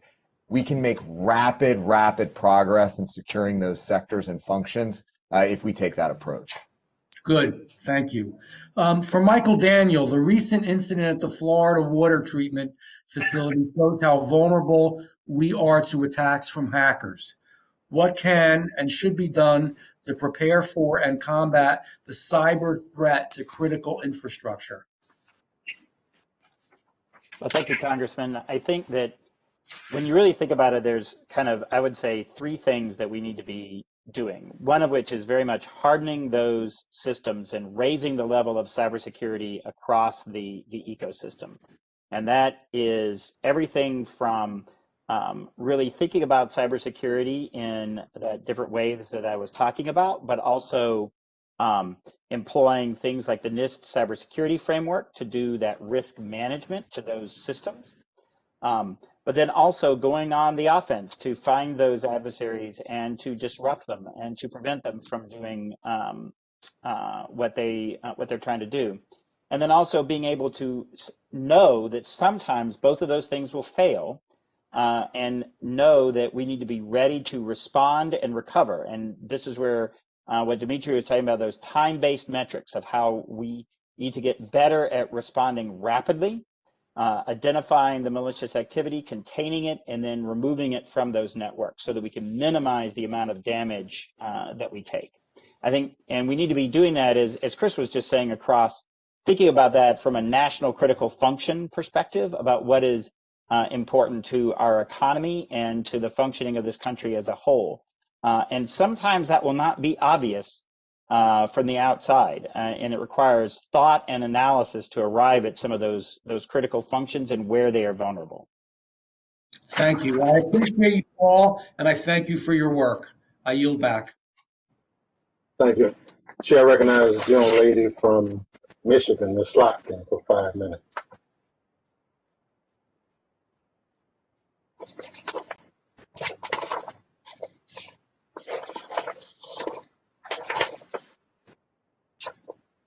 Chair will recognize the gentleman from New Jersey, from Missouri, for 5 minutes, Mr. Cleveland.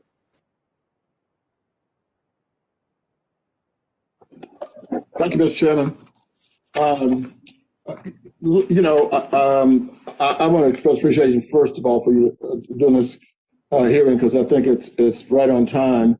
And I think all of our very knowledgeable witnesses and articulate witnesses. I want to thank you, Mr. Krebs,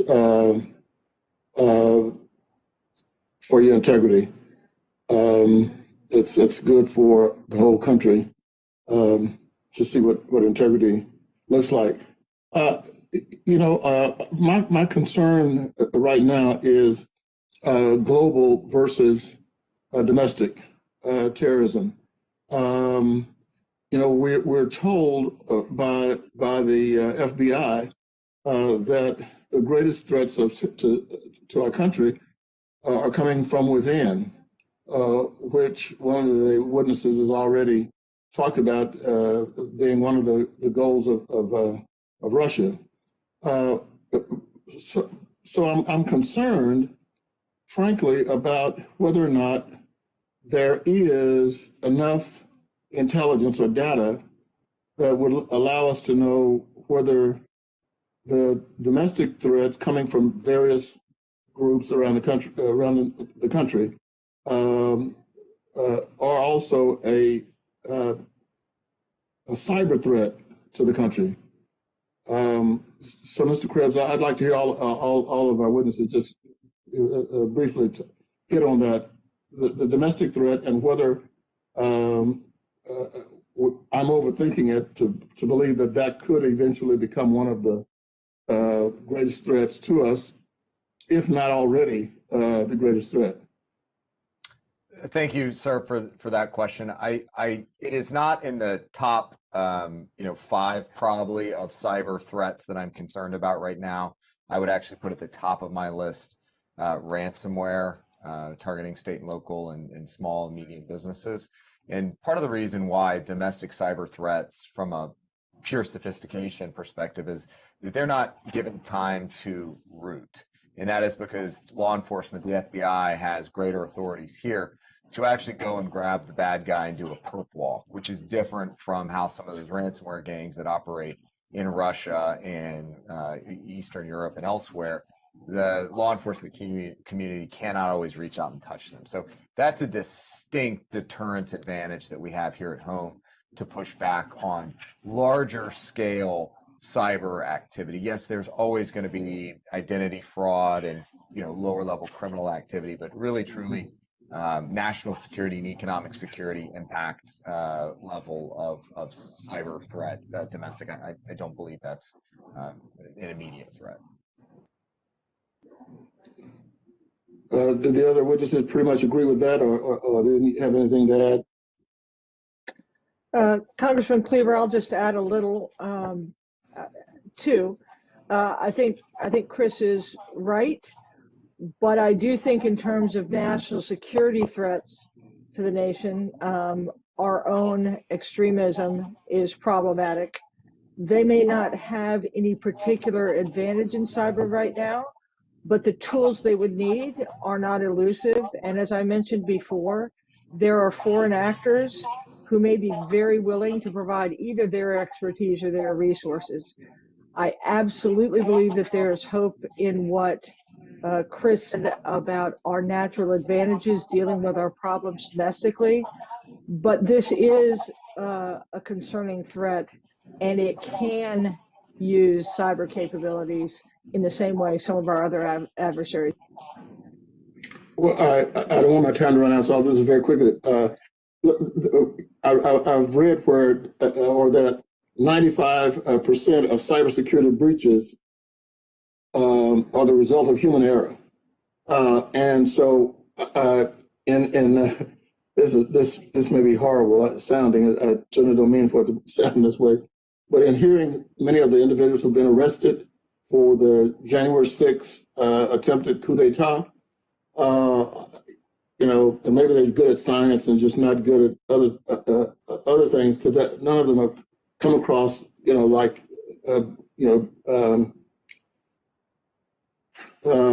brain surgeons. I know what to say. So I'm just wondering if we got 95% from human error, which is not very much, frankly, if you in terms of how far can you go.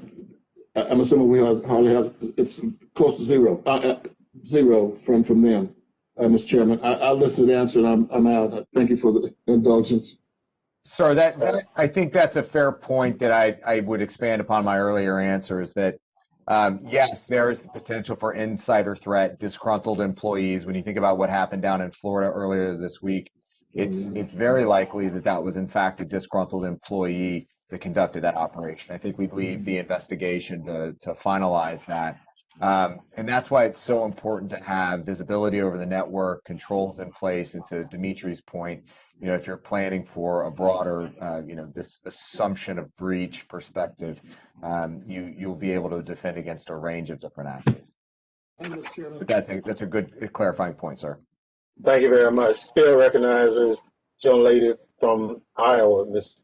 Miller Meeks, for 5 minutes. Thank you so much, Mr. Chair, Ranking Member Katko, and all of the witnesses who are presenting here today. Extraordinarily important topic, and I appreciate the ability to both listen and learn.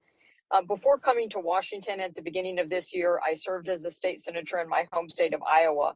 Last year, the Iowa legislature recognized the importance of cybersecurity, and we voted to increase funding for cybersecurity initiatives to our DCI. All of you in your testimony today have recognized and brought up and addressed the importance of a combined effort, not solely a government effort, but also state and private. Ms. Gordon, in your testimony, you discussed the importance of cybersecurity at the state and the private industry level. And I'm wondering what federal resources currently exist to help states that want to strengthen their cybersecurity. So I think what CISA has done and what Chris has done in the context of election security has given a great blueprint for state and local to be able to use their resources, but the wisdom of the federal to put those two things together. I think there is probably more we can do. One of the thoughts that I have is, as the intelligence community got more and more securing itself against this, one of the great advantages we had was when we went to cloud computing and away from all the small infrastructure that is really hard to keep up with and patch. And I think there's an interesting question to be said with whether there is some ability to provide for less advantaged localities some sort of access to broader cloud computing that could offer that advantage in the same way. Thank you very much. Thank you so much. And you all had mentioned seeing boundaries and silos, and Mr. Krebs, you had mentioned talking about ransomware. And we certainly have had ransomware attacks in Iowa and again, put legislation to deal with that. So if a state is working to prevent ransomware attacks, or if they're currently experiencing a ransomware attack, what assistance or guidance is the state able to receive from the federal government? Should the federal government provide assistance? And what does the process look like for a state seeking guidance? Yes, ma'am. Thank you for that. Ransomware is I think we're on the verge of a global emergency. The rate at which we're seeing state and local governments get hit is truly frightening. CISA, over the last 2 years, working with the FBI and other law enforcement partners, has kicked off a ransomware awareness campaign. I think we actually need to do more, though. I think we need to have a joint public-private sector initiative like the Institute of Security and Technology's ransomware task force, where everyone comes together across technology sector and government to make things better. But to start, we have to improve defenses. State and local governments simply cannot protect themselves. There's too much legacy infrastructure out there, still too much reliance on single factor authentication like passwords. We have to make that generational leap in technology. The federal government has to help here. I think we have to either match what the Homeland Security grant programs have done for counterterrorism, or we have to go even further. And I think with COVID, remote workforce, digital transformation, in a subsequent funding stimulus bill, I think we have an opportunity to put a lot of really meaningful, impactful resources into the hands of state and locals to upgrade their systems, to improve citizen services, and ultimately secure against this ongoing scourge of ransomware. And Mr. Daniel, would you have anything to add to that?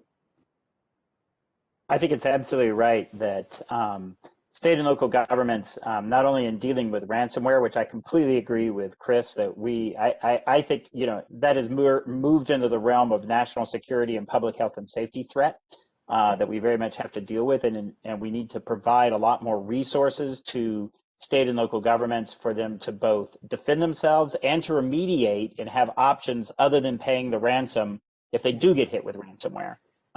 They really need to have that option. But I also think we need to be looking at how we work with state and local governments to be ready to respond to other kinds of disruptive and potentially destructive attacks to our critical infrastructure. There's some work being done by a group called the New York Cyber Task Force that'll be coming out later this spring that will look exactly at that topic.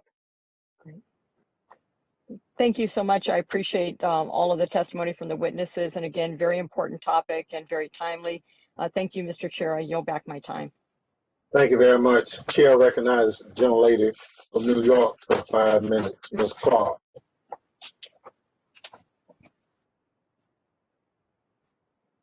Thank you very much, Mr. Chairman.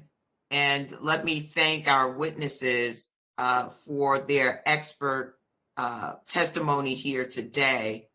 Let me just say that the federal government is really making up for lost time. I'm sorry, Mr. Chairman, my technology just failed on me. Would you give me 1 moment? We can hear you loud and clear. We can hear you loud and clear. Okay, 1 moment, sir.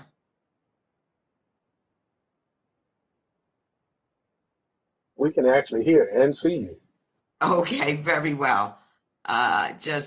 I'm trying to actually return to my questions.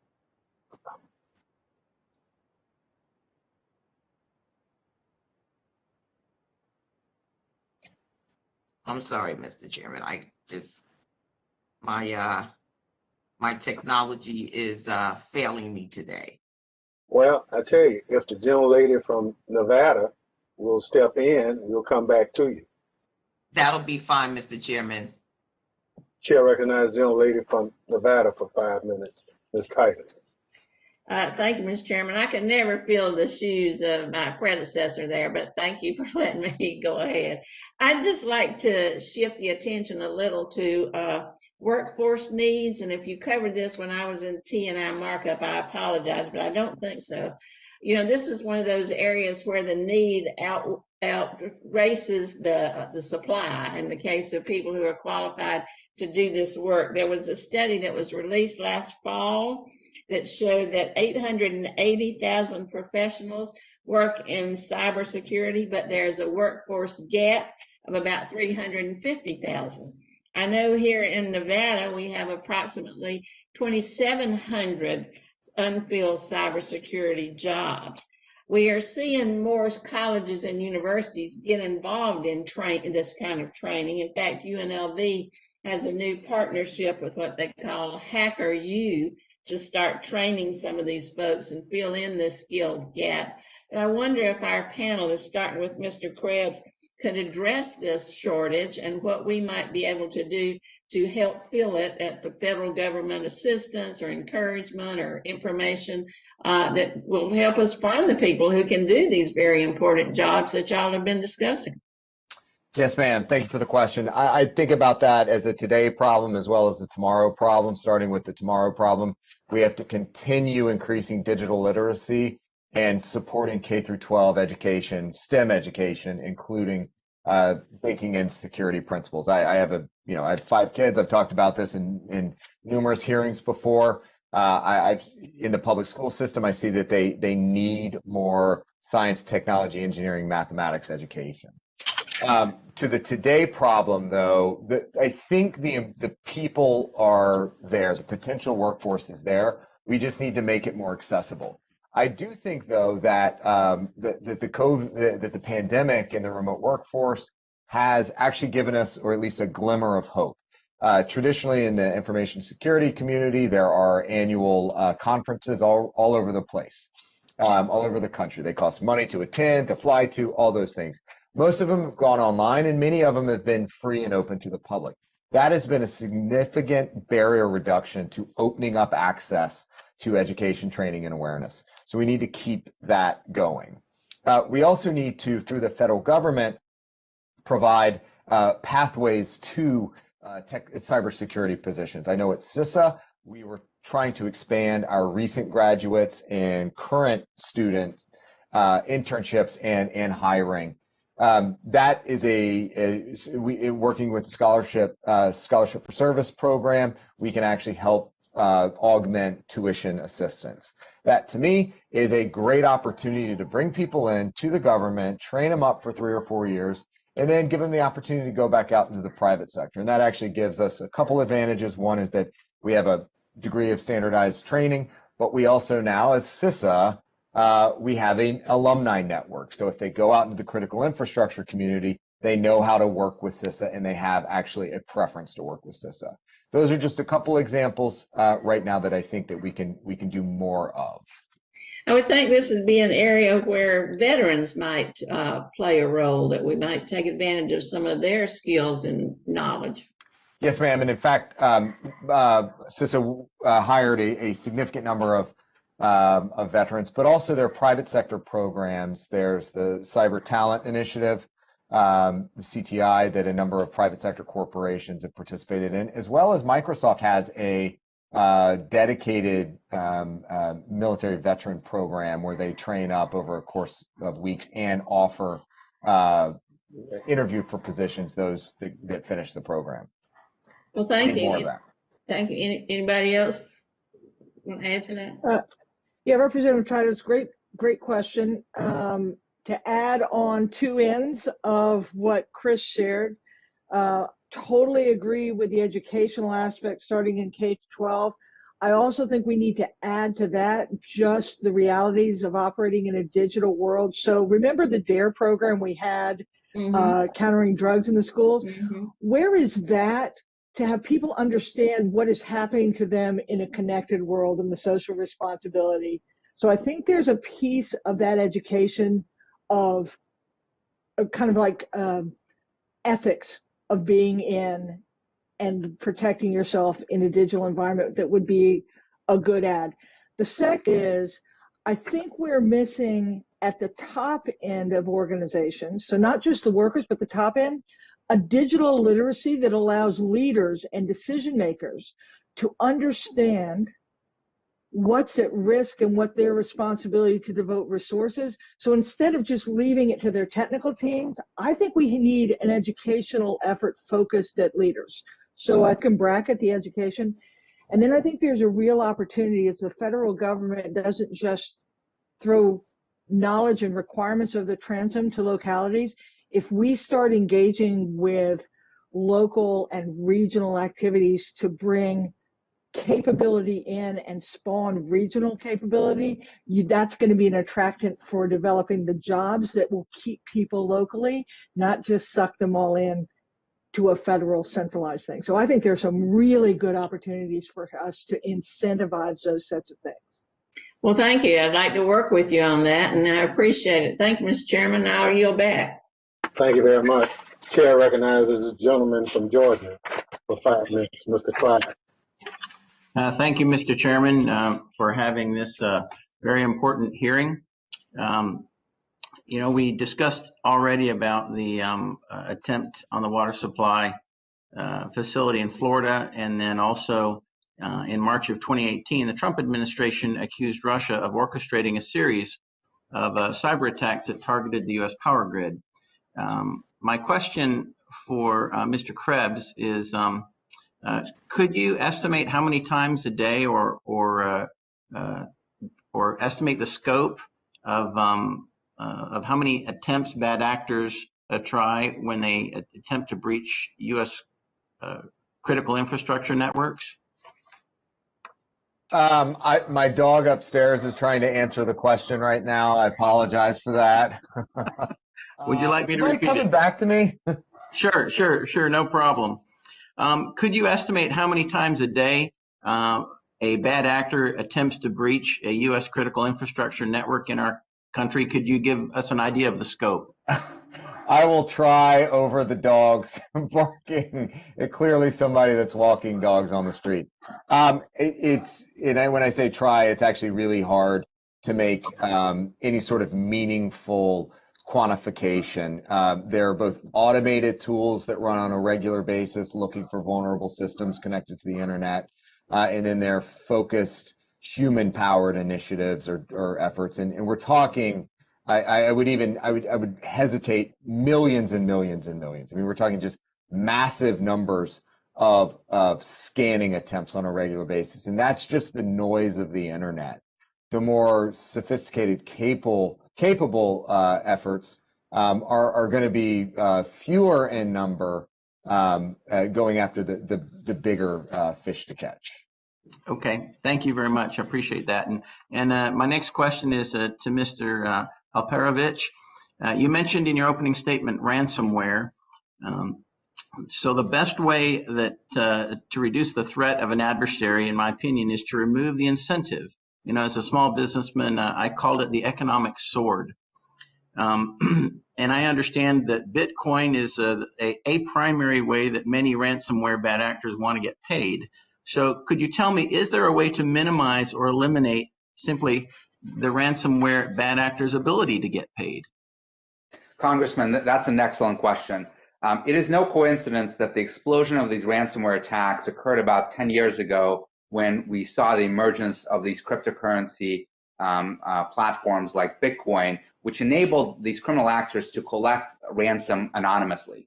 So previously, before the emergence of cryptocurrency, to get a ransom, you literally had to provide the wire instructions for your bank to get the ransom, or a place where someone could send you a check. And as you can imagine, law enforcement could easily track that down and get that criminal arrested. With cryptocurrency, you get it anonymously. So I believe that de-anonymizing these types of transactions through know your customer regulations that the Treasury Department can implement can absolutely take the oxygen out of this ransomware fire and totally disrupt their business ecosystem. I think Congress should absolutely be looking at that, and I know Treasury has put out regulations back in December, proposed regulations in this sphere. I think Congress should be supportive of that.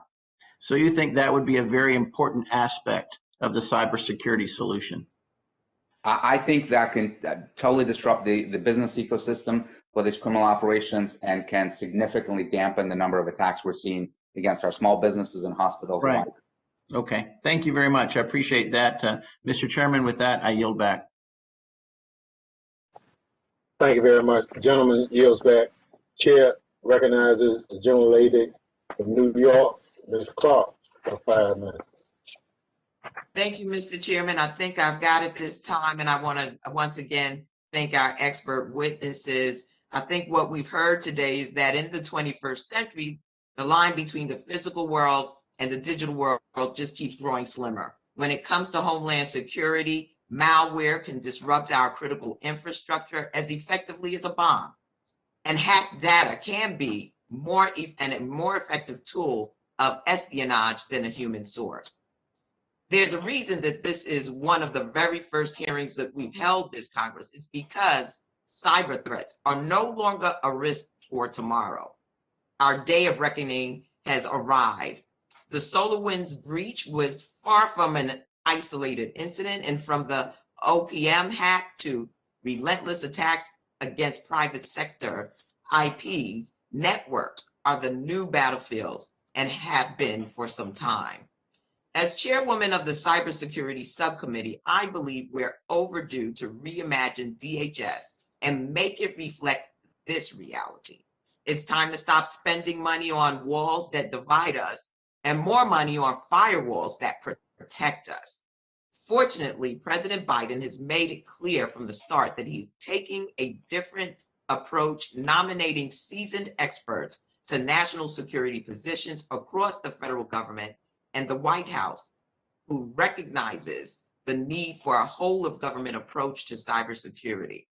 I look forward to working with him to defend American networks, and not just at the federal level, but also, as has been stated by numerous of my colleagues, at the state and local level and in the private sector. Nothing less than our national security depends on it. And with that, I want to turn to my questions. As a nation, we have no way of knowing how much of our critical infrastructure has been compromised by hostile nation states like Russia through cyber hacks like SolarWinds, unless individual companies deciding to come forward voluntarily.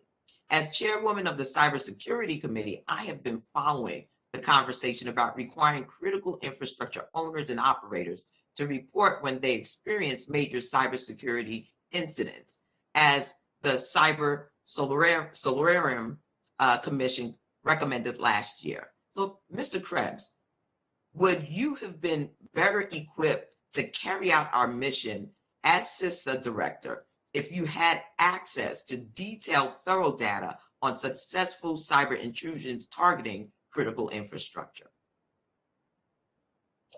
Yes, ma'am. Thank you for that question. I certainly think it would be helpful to have, or at least in terms of significant cyber compromises, an after-action process that's, almost a no-fault exercise and not constrained by litigation concerns and things of that nature, where you could actually get to root cause of what happened and then share findings, even maybe in an unattributed way, with the rest of the private sector. We have to learn from our past mistakes, or we're going to keep repeating them. And we also have to really, really emphasize knowledge transfer from those, the haves that have invested, to the have-nots that are either yet to invest or into the, beginning to realize where they fit in the ecosystem, and they want to be better corporate citizens and understand their responsibilities to the economy. Thank you. Mr. Daniel, you mentioned the need to create standards of care for private sector critical infrastructure. Can you elaborate on what those standards should look like? Yes, thank you, Representative Clark. I think those standards are going to vary depending on the industry, depending on the size of the company, depending on what functions it performs and their criticality to the overall infrastructure. But we have these standards in many other kinds of areas, like safety and how you treat customer data and things like that in other areas. And what we need to start doing is extending that into cybersecurity so that companies know what their responsibilities are.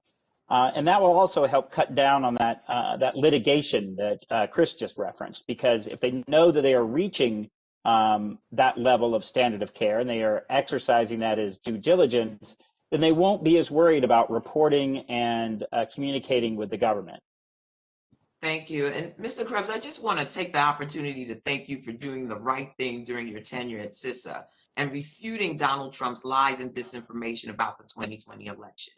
Do you believe you were fired because you created the rumor control blog and made public statements affirming the integrity of the election? I thank you for the question, ma'am, and thank you for your kind words. I can't attribute any specific motivation to my firing other than what was in the 2 tweets and the fact that the president seemed to believe that the statement that it was a secure election was in fact inaccurate. Well, thank you, Mr. Krebs. And Mr. Chairman, I yield back. Thank you very much. Thank you very much. Chair recognizes the gentleman from Texas for 5 minutes, Mr. Fuga. Mr. Chairman, thank you very much for this hearing, and Mr. Ranking Member, I appreciate the opportunity for the witnesses. Thank you for taking the time in a very important time. You know, cybersecurity and the cyber world affect every single American. As somebody who spent 20 years in the military flying the most advanced piece of weaponry, we don't fight our wars without cyber help, without the as has been mentioned, the comparative advantage. What I'd like to kind of focus on right now is the word competitive advantage. Ms. Gordon, I appreciated hearing your thoughts on how there's not just one solution, you know, for us as a country to remain secure in the cyber world. And it's going to take state and local, international partners, our federal government, private industry, and these partnerships are extremely important. In my district, Angelo State University is seeking to become a cyber center of excellence. This is a Hispanic serving institution. In academic year 21 and 22 should be a minority serving institution. We're in a rural area. So the uniqueness of Angelo State University in the seeking of being a cyber center of excellence is one of those pieces of the solution and that layered defense, that model.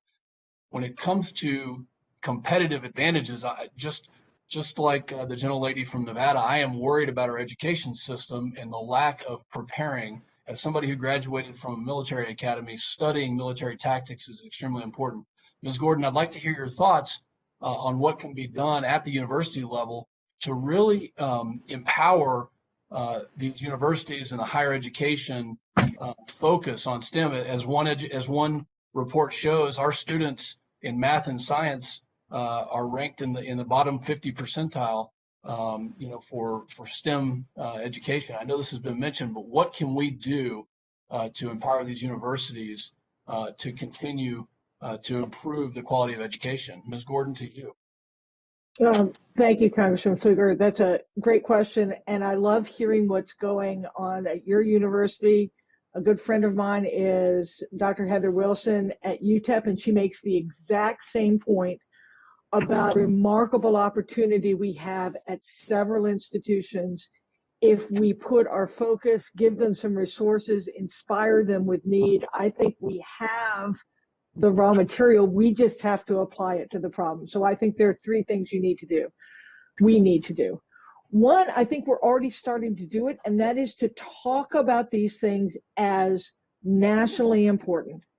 Not just a question of economics, not just something elusive, but actually how important this is to our nation. So be expansive about the threats we have, the threats to and through information, and what can be done. Let's get people wanting to participate in that. 2, I think we see a whole bunch of private sector companies who are recognizing their social responsibility. Let's do some things to inspire them to continue to invest, not only in products and services, but in the humans that are going to make them run. And 3, I think that as the federal government, as you all consider what can be done to couple national wherewithal to local action, and with what we've learned about COVID, about distance learning, I think we have the opportunity to not have to have everyone move to one place to participate, but you can participate where you are. I think the U.S. has tremendous advantage. Open systems, competitiveness, innovation, those are our watchwords. Get it applied to this problem. I think we'll be all right. Thank you, Ms. Gordon. Mr. Alperovitch, quickly. in the remaining time. When it comes to critical infrastructure, critical vulnerabilities, I'm very worried about not only the water system, as we've heard, but also the delivery of our energy. In my case, oil and natural gas and the delivery systems. How do we harden those systems? How do we protect those systems? To you. I think we absolutely have to focus on this. I'm actually on the board of a company called Dragos that focuses on these very issues. And I think that when you look at the oil sector, you look at our manufacturing sector, frankly, industrial control systems are very vulnerable. We have not focused on protecting those systems. We need a different approach to the one that protects the enterprise network, sort of our laptops and servers, to the way we protect the systems that interact with the physical world. And this absolutely needs to be a government focus, sir. Thank you. And again, to all of you, thank you for thinking outside of the box. This is a huge issue. Mr. Chairman, Ranking Member, thanks for the time to focus on something that will keep all Americans safe, especially those things that are providing services and educating our children. With that, I yield back. Thank you very much. Chair recognizes the young lady from New Jersey for 5 minutes, Ms. Watson Coleman. Thank you, Chairman, and thank you for having this hearing, and to each of the individuals who have participated, thank you for the information you shared. I'm learning a lot. I got a lot to digest. This is really quite extensive, quite concerning on so many different levels, and quite new to me, actually. Mr. Krebs, let me just say to you also, I thank you for your integrity as well. And Mr. Krebs, let me ask you the first question. There was a proposal that was offered today to make the CISA director the chief information officer or the chief of the information sharing for all of the agencies. Do you think that that's a good idea? Yes, ma'am. There is a federal chief information security officer that resides within the Office of Management and Budget, and that function really is a policy setting role, and then CISA is in a policy enforcement role. I think if we can expand the resources, capabilities, and ability to actually, well, frankly, get agencies to improve their security through resources and capabilities, then I think we're going to be in a much better place. So do we still have an issue with agencies feeling very proprietary over information in their jurisdiction and not sharing it in the interagency capacity? I think there are a couple issues here. One is that privity of contract between agencies and their vendors prohibits CISA, for instance, of getting information on incidents. In some cases, particularly in some of the recent hacks, I had heard, because they happened after I left, that when CISA tried to ask a vendor for information, the vendor would say, "I'm sorry, I can't give you that. That is up to the agency to give you that." And the agencies don't always turn that over. So we need to change that and put CISA as a part of the contractual relationship. But anyway, you cut it, when an agency is responsible for their networks, they're always going to have a sense of ownership and proprietary responsibility. We have to change that model. We have to make it easier for them, where they don't have to hire, where they don't have to invest their own, where it's already provided for and it's a turnkey solution. And that should free up the chief information officers to focus more on citizen services and actually delivering value to the American people. Okay, thank you. I think this is to Mr. Alperovitch. You talk about accelerating the detection, investigation, and mitigation by increasing the matrices. Is anything needed in that regard other than additional resources? Is the capability for the agencies to do that already in existence? Is that a resource issue? I think it is a resource issue, but it's also a policy issue. I think Congress should absolutely require agencies to start tracking those metrics every single year, report them to CISA, report them to OMB, report them to oversight committees, so that you actually would have the information needed to understand how well are agencies doing in detecting, investigating, or responding to sophisticated adversaries, and what more needs to be done, and also borrow from examples of agencies that are doing really well and trying to make sure that everyone else adopts those types of strategies broadly. Thank you very much. Mr. Daniel, can you walk the committee through the problems with the security patches, the updates that you see from time to time? Can Can you talk to us about the frequency of them and whether or not this is the best way to have this take place? Well, certainly. So all software comes with vulnerabilities and bugs and errors in it. It's just the nature of writing software code. And so companies that manufacture and write that code are going to have to update it. And so we certainly want the ability to update and manage that code. And we want to do that in a fashion that is as easy for the customers to do that as possible. And one of the problems that we have, though, is that there are hundreds of these patches that come out very frequently, and different companies and different providers are providing these patches on a very regular basis. And so the challenge for a company is to actually figure out how to implement those patches and do so in a way that does not disrupt their business operations. So patch management and managing those updates to your software is actually a very critical problem for many enterprises. And we need to work towards making that patch management and software management as easy and as transparent as possible. Can a trickster encourage you to do something that will have a negative impact on your device? And you're thinking that it's the company telling you to update it. Can a hackster or a trickster or whatever do that to you? And if so, is there something that we should be doing, looking at from a government perspective as a standard, as a modus operandi? Well, certainly, Representative, there is always the possibility that an actor will try to trick you, to try to scam you into clicking a link that takes you to some place that's not legitimate. That's called phishing. That will try to misdirect you and get you to download malicious software. But what I would say is that working through relying on trusted vendors that and are relying on the normal update process, that's the best way to go. Even though we know that there are opportunities like what happened to SolarWinds for that to be compromised, that is far from the most common route, and is much more common for a scammer to try to phish you or trick you in that manner. And so I still think it is critically important that companies and individuals and organizations regularly patch and update their software. Thank you, Mr. Chairman. I have a lot of other questions. I know my time is up. I yield back.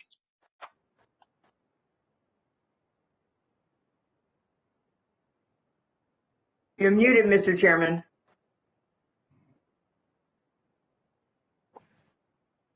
That's technology for you. It said I was not, but Mr. Attorney, if you can hear me, I can recognize you. Thank you. Thank you, Mr. Chairman. I appreciate it, and I appreciate you putting this panel together. I've appreciated all of your testimony. I want to focus primarily on ransomware, and specifically on its impact on small and medium-sized businesses. This is a major issue that people are struggling with. I could name several just over the last in recent history of businesses that have been dealing with this, and the ransom was huge sums of money, and they felt like there were almost no resources, no response, no help, a very powerless feeling about how to deal with this. And so clearly we have so much work to do at the federal, state, and local level with the governmental institutions. But specifically, Mr. Alperovitch, you talk about passing breach notification laws, which makes some sense. What else can we do to partnership and be a better resources to these small and medium-sized businesses that don't have the resources and really feel helpless in the environment that we're in right now? Thank you, Congressman Letourneau. I think this is a great question because we really have the have and the have-nots in cyber today, where the big organizations, the Fortune 500 companies, are doing just fine in spending resources and trying to defend themselves against the sophisticated attacks.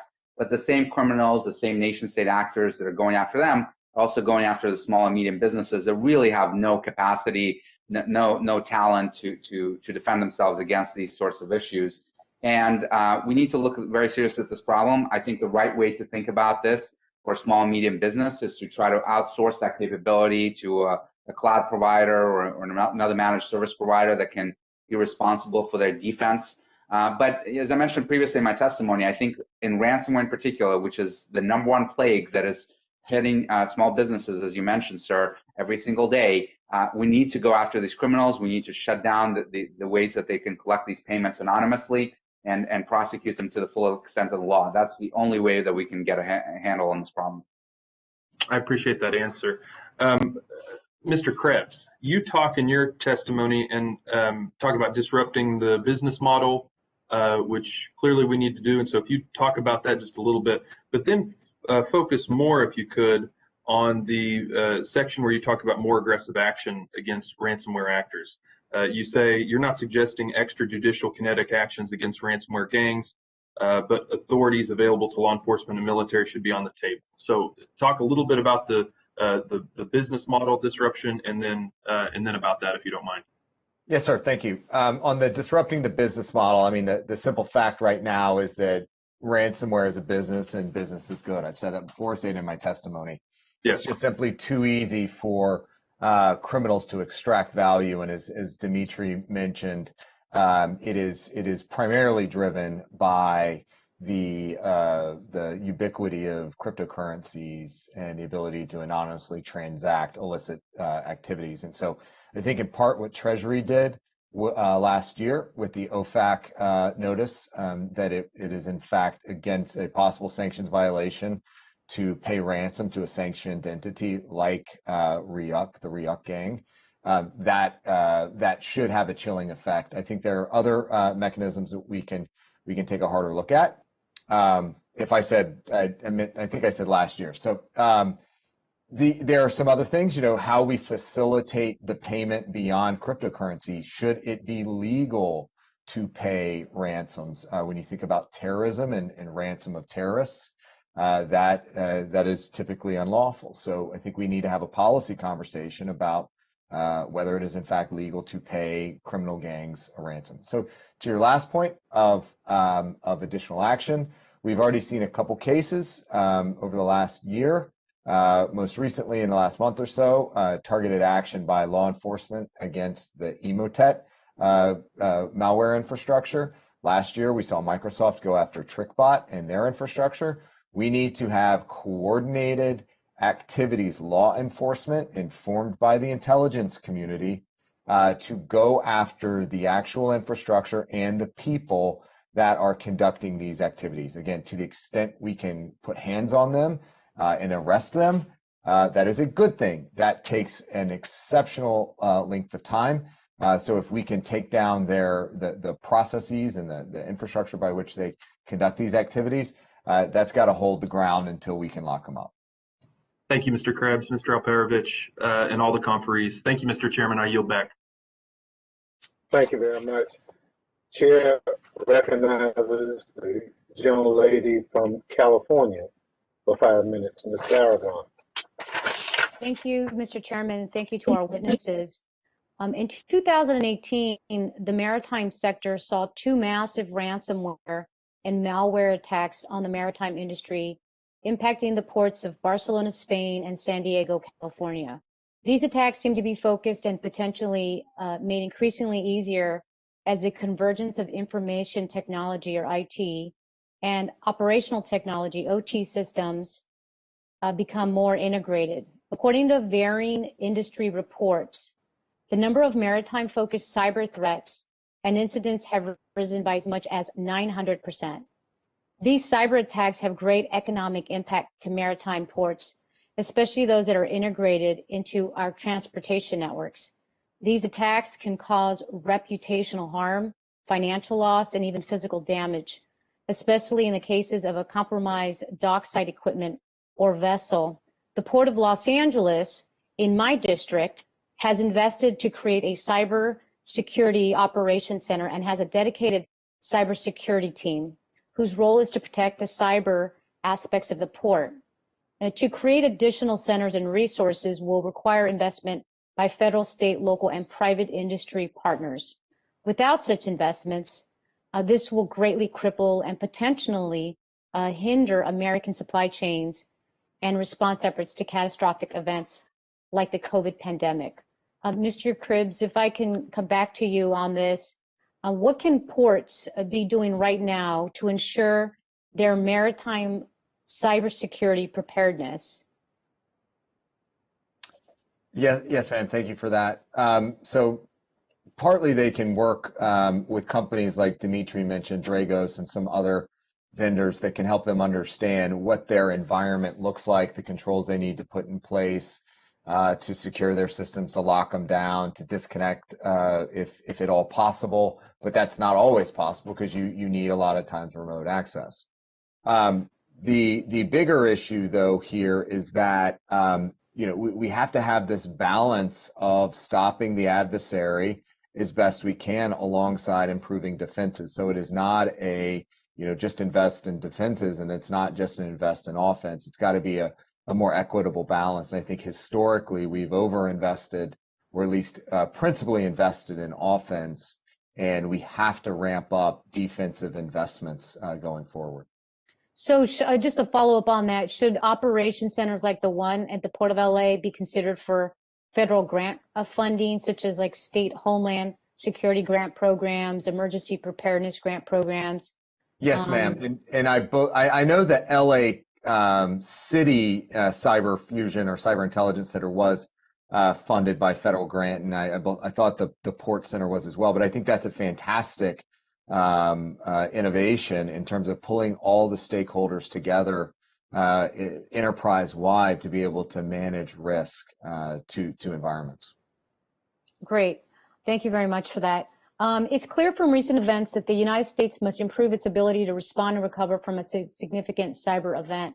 Part of that effort must focus on partnering with private sector owners and operators of critical infrastructure. In the aftermath of a cyber event targeting the electric grid, for example, there is a real question about whether there are sufficient laws in place to allow a grid operator to cooperate with the federal government to prioritize power restoration to a critical facility such as a military base. Last year's U.S. Cyberspace Solarium Commission report recommends that to address this concern, Congress should pass a law specifically specifying that entities taking or refraining from taking action at the direction of any agency head should be insulated from legal liability. Mr. Krebs, would this type of congressional action help reduce barriers to cooperation between the federal government and the private sector during a cyber event? And then are there any steps that you recommend Congress should take? So as I recall, that recommendation was based on the federal government asking a company, for instance, to take certain action or allow an adversary to continue their activities for observation or further monitoring purposes, and that could result in downstream damages to customers or people. So I think that is a balance of equities of trying to understand and stop the adversary, vice protection. So I think that is a nuanced approach. I think we have to be very careful with that approach. But I think, again, going forward, we have to have a better understanding of where the riskiest bits of our nation's economy, our infrastructure. One of the aspects of the Solarium that I really liked was the continuity of the economy effort. And that was built in part on the National Critical Function work out of the National Risk Management Center. We don't have an in-depth enough understanding of how our economy truly works. And until we get there, we are not going to be able to invest smartly enough in terms of how we're organizing collectively for security. Great. Thank you for that. And with that, Mr. Chairman, I yield back. Thank you very much. Chair recognizes the gentleman from Michigan, Mr. Meyer, for 5 minutes. Thank you, Chairman and Ranking Member, and thank you to all our distinguished guests who are on the call right now. I want to touch upon briefly some of the conversations that we've been having around cyber hygiene, and specifically an analogy that came up in some of the prepared statements and that I think is just broadly in the ether around a cyber Pearl Harbor. Now, I guess my specific question, and I'd like if Mr. Krebs could look at this first. When I think of the analogy of cyber Pearl Harbor, we think of just kind of like a massive attack, right? But if you're going to face an attack, our military is able to prepare itself. You can have radar installations, you can send out advanced forces, you can figure out how to preempt. But I think it was Mr. Daniel who mentioned that we're really facing a panoply of problems, right? And we have everything from nation states to criminal enterprises, the line between which can oftentimes be blurred, to individuals, who may be domestic and working in some capacity. And I guess the analogy that I've just been working with, and I'd love to get some reactions on, is more of how do we preempt a cyber Chicago fire? After the Chicago fire, you had changes in building codes, you had, investments in fire departments, everything from the installation of sprinkler systems to later smoke detectors. Although a cyber attack is obviously much more intentional, we saw with the breach at the Oldsmar water facility, that it was an outdated version of TeamViewer that was left on the computers. Obviously an example of just very poor cyber hygiene and a failure to have basic defenses. How can we change our thinking on the resiliency side to not just be focused on the catastrophic, but all of the ways in which, short of catastrophe, we can incrementally be increasing our overall resiliency? I don't know, Mr. Krebs, I'd love for you to touch upon that, and just within the idea of CISA as running point within all those nodes. So I think this is it's an interesting question, and it's one that I think's probably been asked in hearings like this now for going on 10 years plus. When are we going to see the cyber Pearl Harbor? I'm not sure we're ever going to see it. I think what's happened to date has been sufficient to reinforce the perilous nature of where we are right now. I'm hoping that, to quote Dmitri, that the Holiday Bear campaign, the Russian espionage campaign, is enough for Congress to take bold action and change the way that the federal government does business to secure its own networks, centralize authorities, provide capabilities that are hardened and more defensible rather than leaving it up to the 101 different agencies. We have to change the way we act. I also hope that the private sector now has had its awakening, that there are software companies, enterprise software and enterprise services out there that have all of a sudden realized that, oh my goodness, I am systemically important. I have a significant part of whatever segment or market that I'm in. And then if I'm going to have a bad day, there are hundreds and thousands of people that are going to have bad days too. So what do I need to do about that? You need to implement better internal controls and transparency on what you are doing to secure your products, but you also have to engage in a meaningful way, to Dmitri and Michael's point, on operational partnerships, getting together to study a discrete, specific problem, contribute your resources alongside your peers in an open information sharing environment where you can actually take real action. Again, this is what we did for elections. We brought a range of stakeholders in. We were very open about the problems that were out there, and then we put collective action against that problem and dramatically improved security. Yeah, and Mr. Krebs, just as a follow-on, you mentioned CISA's budget. I mean, where do you think it needs to go to be able to provide that adequate level of security? So I think that's in part what I hope we can figure out through the NDAA's kind of force structure analysis. The Department of Defense does this exceptionally well. They can tell you exactly what return on investment you get from a single unit, and you can do unit type costing from there. This is how DoD works. The civilian agencies, DHS in particular, do not take that approach. We have to adopt that mindset. That will get us to a spot where whether the budget should be $2 billion, it should be $4 billion or $8 billion, we'll get there through that process, but we need more resources, more modern infrastructure.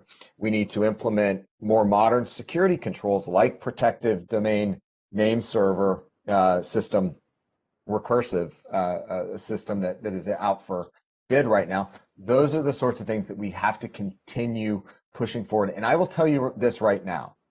We are only going to have to spend more. We are only going to have to do more and more and more. It is not a one-shot deal. This is going to be the rest of our lifetimes. Thank you, Mr. Krebs. Mr. Chairman, I'll yield back. Thank you very much. Chair recognizes gentlelady from Florida, Ms. Dimmons, for 5 minutes.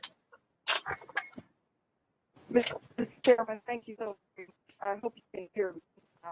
My connection has not been that great. We can hear you right now.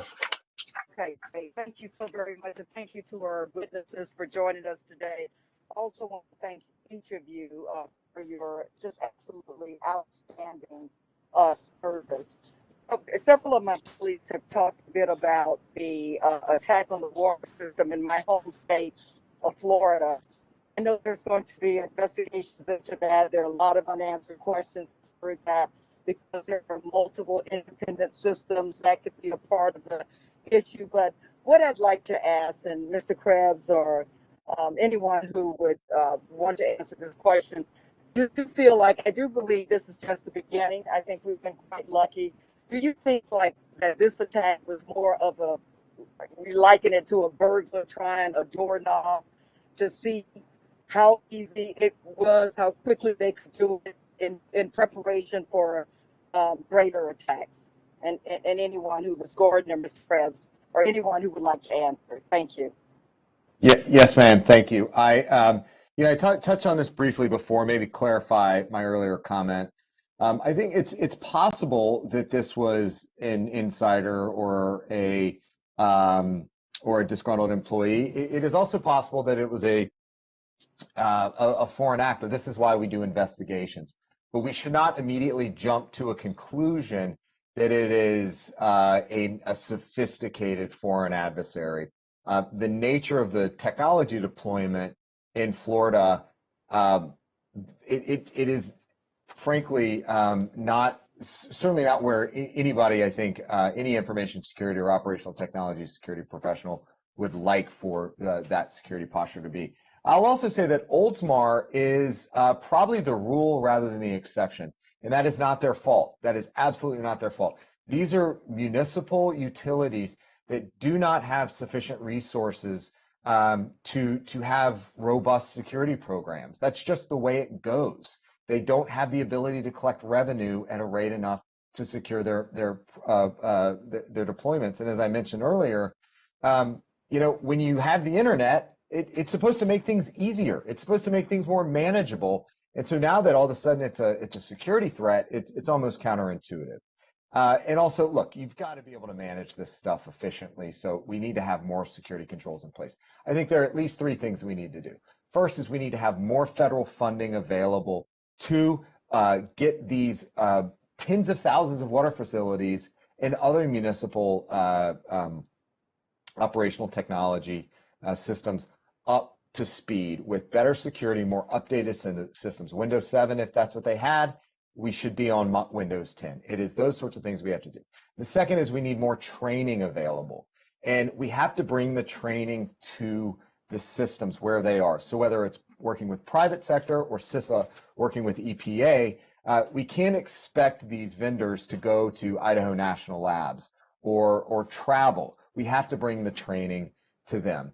And third, to Ms. Gordon's point, where we have to have regional approaches to better IT technology. We have to have consortia that allow for upgrades and maintenance that are available with better price, with better cost efficiencies and economies of scale. You can pull that together at a state or regional level, and I think that's going to have to be the future of IT deployments for systems like this.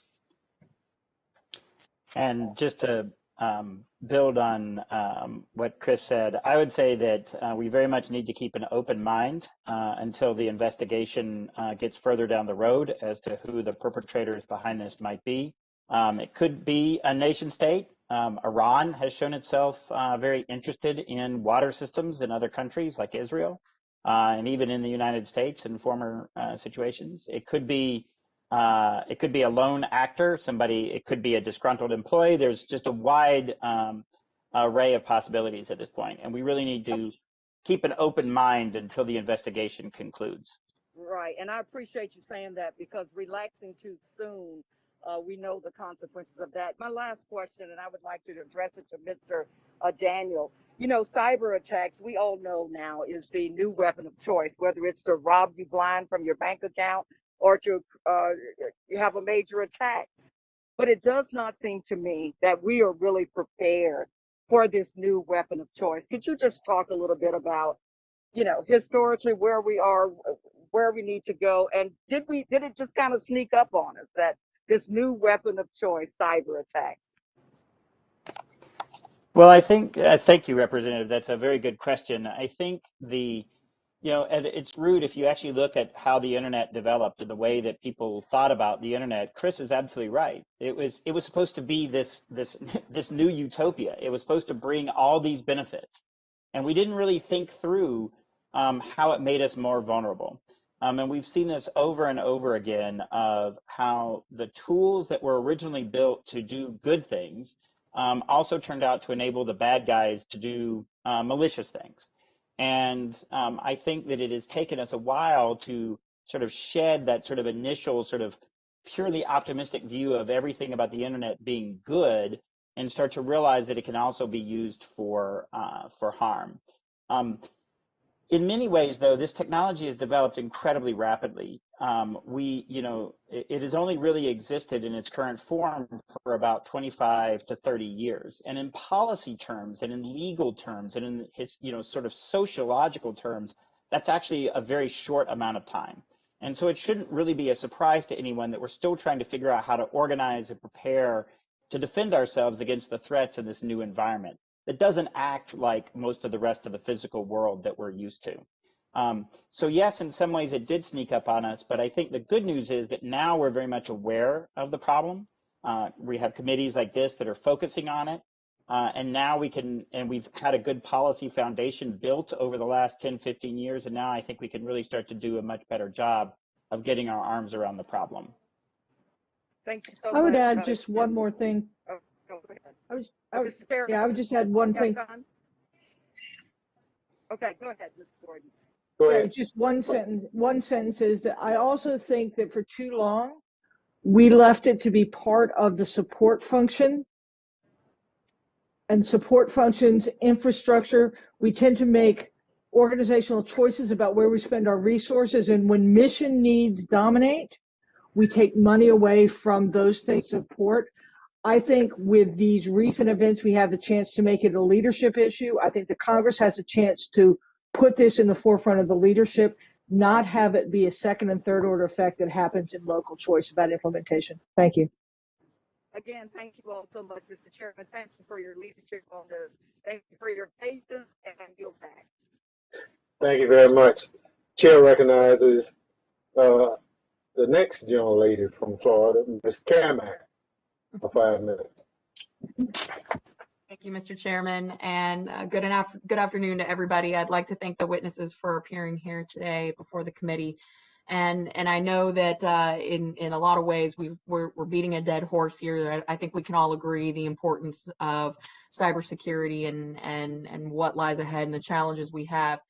And I know that our witnesses have explicitly stated or alluded to the fact that the interests of the United States, from national and homeland security all the way to economic prosperity, rely on our cyber capabilities, coordination, and resilience, particularly with our critical infrastructure.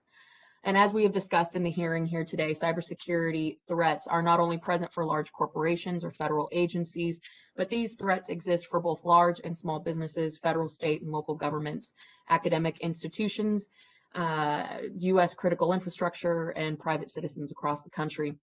I am particularly excited about the hearing today, as I spent 3 years getting my master's at the United States Naval War College on this very subject. And have been identifying and looking for ways that Congress can more efficiently address these challenges. So I'm very grateful for everyone's testimony here today. Our witnesses and some of my colleagues on the committee have already touched on the recent discovery of the SolarWinds intrusion, which officials have confirmed likely of Russian origin, and may possibly be the worst intrusion in U.S. government and private networks in our history. I'm deeply concerned about this attack and plan to work with my colleagues on both sides of the aisle of this committee to better understand the full scope of this cyber espionage campaign. So turning now, as we look towards cyber security challenges in the government and private sectors, I believe that our future workforce development should be a top priority as we reinforce and harden our critical infrastructure. So to Mr. Krebs, one of my first and primary concerns is our nation's cybersecurity workforce and the shortage that exists. In fact, it's what I wrote my master's thesis on.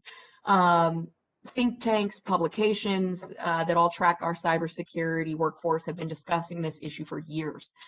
Yet we have a major shortage that remains today. I would like to throw this idea out to you on and get your input on establishing an academy of sorts, much like how we have our traditional service academies, like the Naval Academy, West Point, and something like the U.S. Cyber Academy Corps, which would be dedicated and devoted to educating and training future cybersecurity professionals to defend our homeland and national security. I would like to personally see an emphasis on joint operability, not just among services, but across federal agencies, and would open up doors for non-traditional students who may have accessibility or disability challenges that would prohibit them from entering a traditional service academy like West Point or the Naval Academy or the Air Force Academy. So do you see this being a feasible undertaking, something that is much needed, something that Congress should look to incorporate in future NDAA language? I'd love to get your input on that. And then I have a follow-up question to the remaining panelists. So I'll let you take it away. Thank you. And first off, I'd like to read your thesis. It sounds like you've got a lot of really good ideas that could be implemented. To your point of a academy, a cyber academy, I think that's certainly an option. But ultimately, to your closing point, is it takes all kinds. The Congress has previously appropriated for CISA. Forget at this point the amount, but to set up a network of institutes and training academies and college and university programs that would range all the way from postgrad through 4-year colleges to 2-year colleges to technical institutes, trades. We have to make it more accessible to everyone to get technology-based education, to put them in a position to be to enter the workforce. And the last thing I'll mention on this was, I am a firm believer that we have the opportunity in the inherent advantages in the United States of America because of our diversity to bring the fight back to the defensive fight, certainly back to the adversary that tend to be monocultural and homogenous. I think that based on our diversity of opinions, backgrounds, experiences, thought processes, that this gives us a distinct advantage. So we have to harness that. We have to work through all sorts of different educational platforms to bring more people into the workforce. And so would love to work with you and think more about this. Mr. Krebs, I know I'm short on time. I did want to pose a question if the chairman would allow me. For the panelists, Mr. Daniel, Ms. Gordon, if you could maybe touch on the Talon Manual. One question. I appreciate it. Thanks for giving a little bit of grace to a freshman. I appreciate that.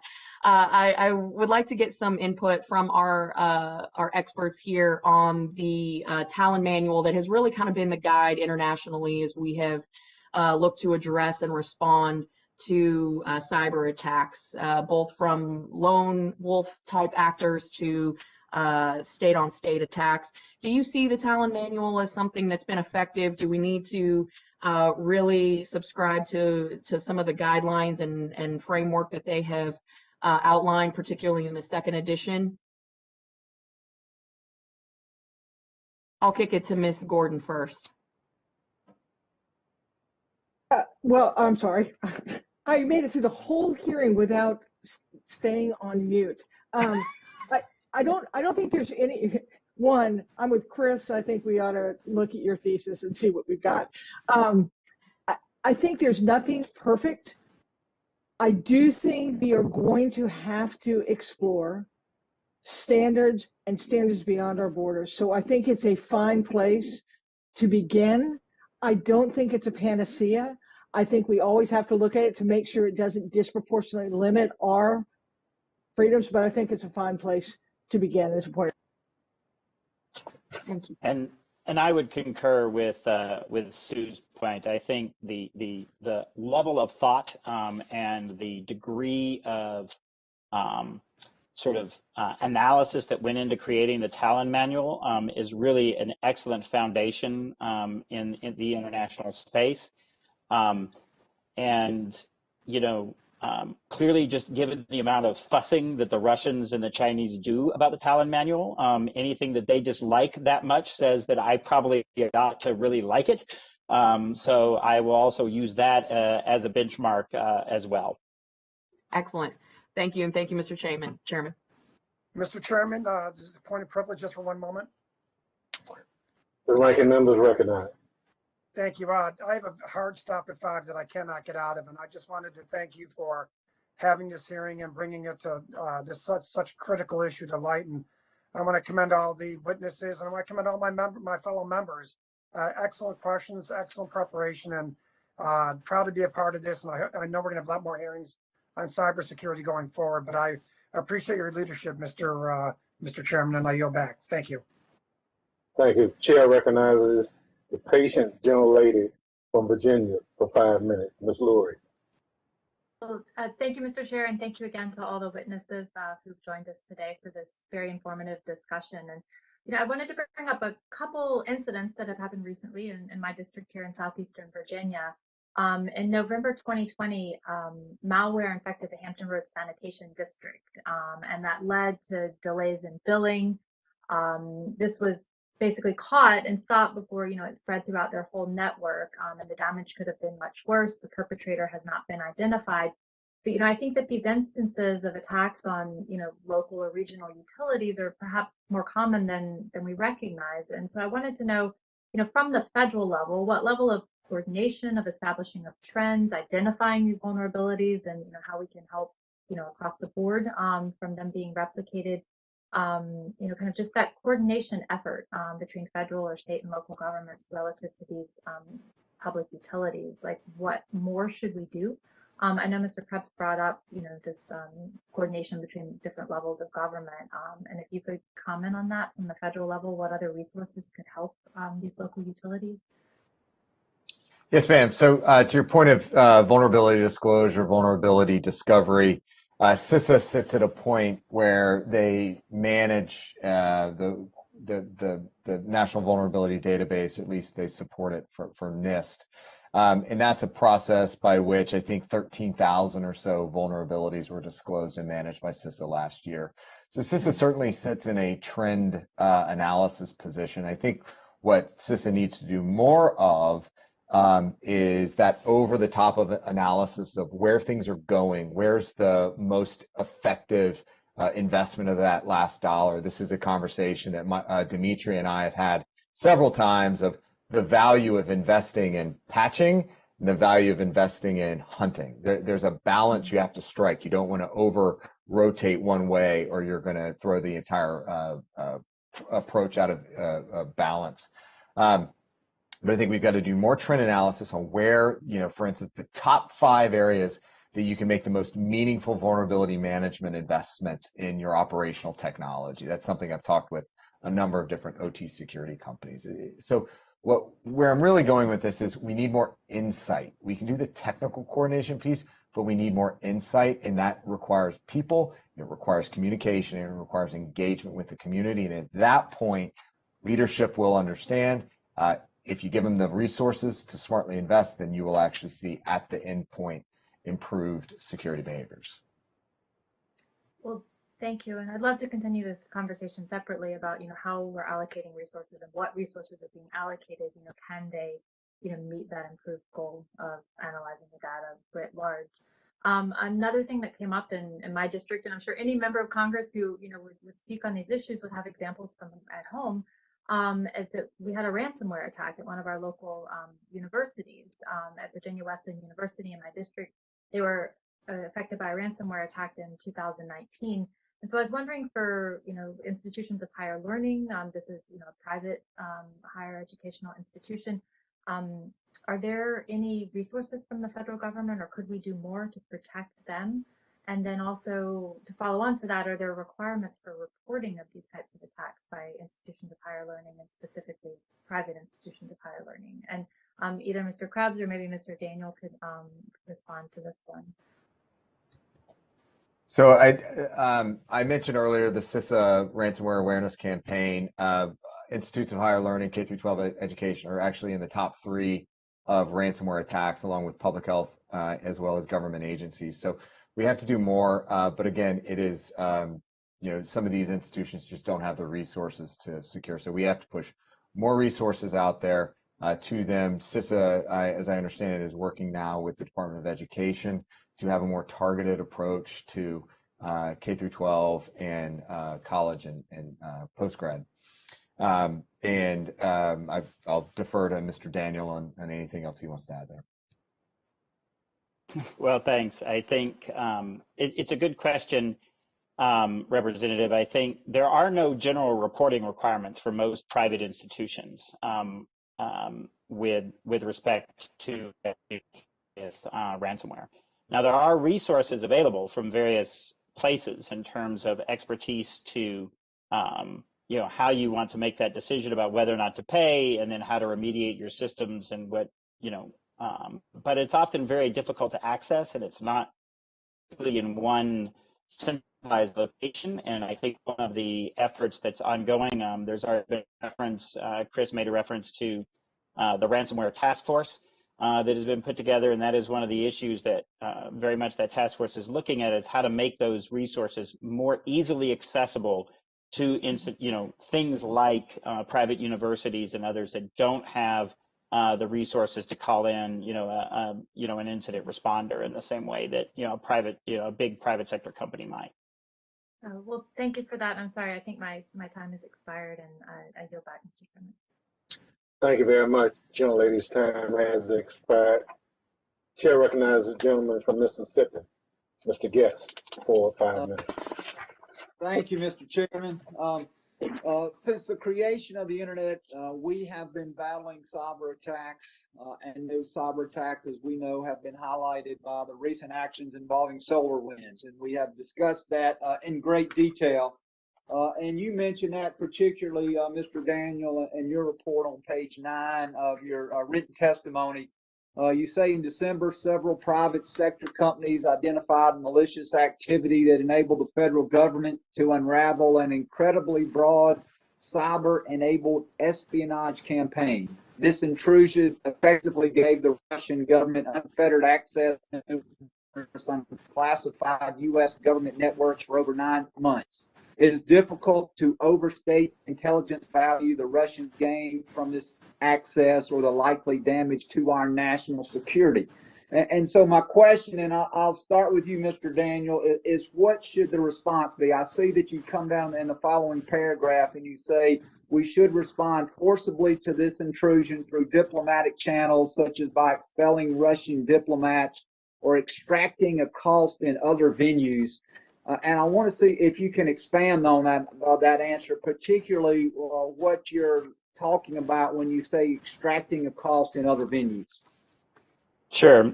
Thank you, Representative. So I think that, this actually, this kind of intrusion poses an interesting problem for the U.S. government in responding, and we absolutely should respond. But so far, all of the information that is available about this intrusion indicates that it is espionage. And espionage is something that the United States carries out itself against our foreign adversaries. And so that has to shape and constrain how we think about our response. Now, during the Cold War, we very much had an understanding with the Russians that occasionally espionage operations went beyond the bounds, and they got too big and they got out of hand. And so when that happened, there was a response, and that often involved expelling diplomats, for example. Sort of the typical term for that is PNGing, persona non grata. So you remove those diplomats and suspected Russian agents from the country. But what I mean by the other options are there are things that the Russians want in the UN and in other diplomatic areas. We can slow that down. We can use our influence with with both ourselves and with our allies to cause them problems in the diplomatic realm. There are things that the Russians want that we can say no to, or that we can slow roll for a while to make it clear our displeasure at the scope and scale of this operation. So while I think that the options for retaliation for us have to be constrained by the fact that we also carry out espionage, that does not mean we have to simply, accept this behavior sort of meekly and not express our concerns with it. And let me change gears with the panel just very quickly. What efforts are being made to leverage technical expertise that exists in many of our universities across the country? Both myself and Chairman Thompson have universities, major universities here in Mississippi that are both doing great work in the area of cyber research. And so my question to the entire panel is, how can we incorporate this work being done at our academic institutions into our national strategy to combat cyber attacks? I'll start and be brief, and so we can see the whole perspective. Number one, I think in many instances, the government does and has relied on the work going in our academic universities, particularly in the research that's going to allow us to be prepared in the future. But what we really need is what you all are talking about here. We need some sort of quest, some problem that is clear to unleash and put government money behind it to really drive people both to those programs and those programs to derive the solutions that we need. So I think we already do tactically. I think we've used it historically, but I think you all are on the threshold of being able to set a flag in the ground and say, we've got to go there. I think the universities are a great place to be driving that forward. Any other members care to comment on the use of the universities to incorporate them into our national strategy? I'll simply add that current students and recent graduates are going to be key to building out any program. I know at CISA, we use the scholarship for service I already mentioned. We had a number, I think 24 interns, paid interns in place that were able to help. In fact, a number of interns were actually on our election security initiative. So, this is a great way to help boost the workforce now and in the future. To all our witnesses today, I want to thank you, and Mr. Chairman, I yield back. Thank you very much. I'd like to recognize the Vice Chair of the Homeland Security Committee, Mr. Torres of New York, for 5 minutes. Thank you, Mr. Chair. I read recently in the New York Times that a man by the name of David Evenden, a former hacker for the National Security Agency, essentially went on to become a cyber mercenary, or Cyberpoint, an American contractor that had business with the United Arab Emirates and has an office in Dubai, where Mr. Evenden was stationed. And according to this report, on behalf of his client, the United Arab Emirates, Mr. Evenden was tasked with hacking into Qatar. And in the process of doing so, he eventually eavesdropped on the private communications between the government of Qatar and the then First Lady, Michelle Obama. And so when I read this anecdote, I was horrified, and I asked myself, how could an American contractor and how could a hacker from our national security agency be allowed to eavesdrop on the private communications of the First Lady and be allowed to engage in cyber operations against either the United States or an ally of the United States like Qatar? So 2 questions: how can this be allowed to happen, and how do we ensure that this never happens again? And this question can either go to Mr. Daniel or Ms. Gordon. Mike, I'll take it to start. It's a horrifying scenario. It is a slippery slope. people with expertise developed at government, in government institutions will leave periodically, and we don't want their knowledge to not be used. So, you know, prohibiting them from doing anything or from advancing the state of the art is not something that would be in our interest.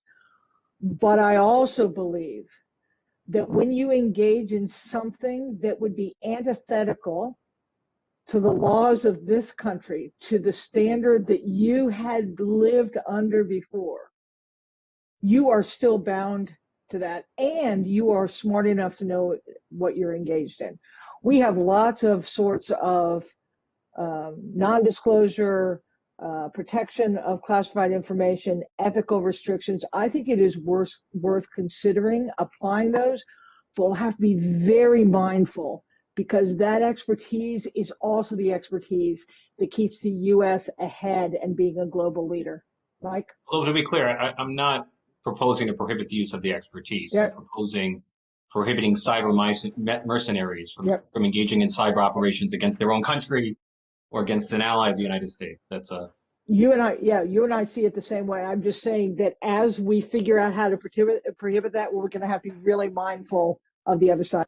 In the interest of time, I want to move on to SolarWinds. Well before the breach of the U.S. government, there were early warning signs that SolarWinds was complacent about its own cybersecurity. According to Reuters in 2017, Mark Arena, the chief executive of cybercrime intelligence firm, informed the U.S. government that there was an FBI-wanted cyber criminal offering to sell access to SolarWinds computers on underground forums. In 2019, Vinod Kumar, a security expert, warned SolarWinds that anyone could access the company's update server with the password SolarWinds123. And even though SolarWinds broadly serves both the U.S. government and corporate America, SolarWinds did not even have a chief information security officer. I'm curious to know, why would the government, the federal government, do business with a vendor that was so glaringly complacent about its own cybersecurity? The sloppiness of one supply chain vendor like SolarWinds can create systemic risk for the rest of us. So the question is, do we have a process in place for ensuring that the supply chain vendors with which we do business have sufficient cybersecurity protection? And this question, Mr. Krebs.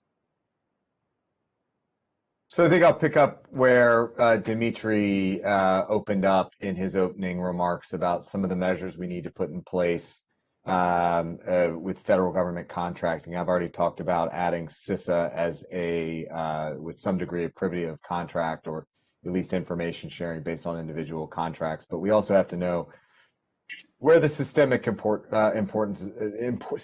important software is in the federal government, what has elevated privileges, what sort of data is being touched in the cloud environment, who's touching source code, what are the controls in place. Dmitri has a range of recommendations that I think are important.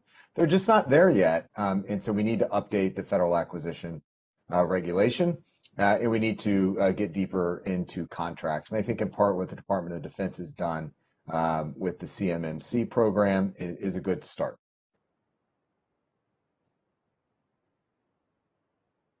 Mr. Chair, how much time I have left? I don't actually see the timer. Well, Mr. Chair, I'll be gracious to you. Take as much time as you need. Okay, I'll end on this note. I have a question about cyber strategy. Suppose the United States, our cybersecurity apparatus finds a vulnerability. It seems to me we have two options. We can either correct the vulnerability and thereby strengthen our cyber defensive capabilities, or we can exploit the vulnerability and thereby strengthen our cyber offensive capabilities. It seems to me historically the United States has chosen to prioritize playing defense rather than playing offense, has chosen to exploit vulnerabilities rather than correct them. In light of the SolarWinds breach, did we as a country make a strategic miscalculation in prioritizing cyber offense at the expense of cyber defense? And that will be my last question, and I'll direct that toward Ms. Gordon.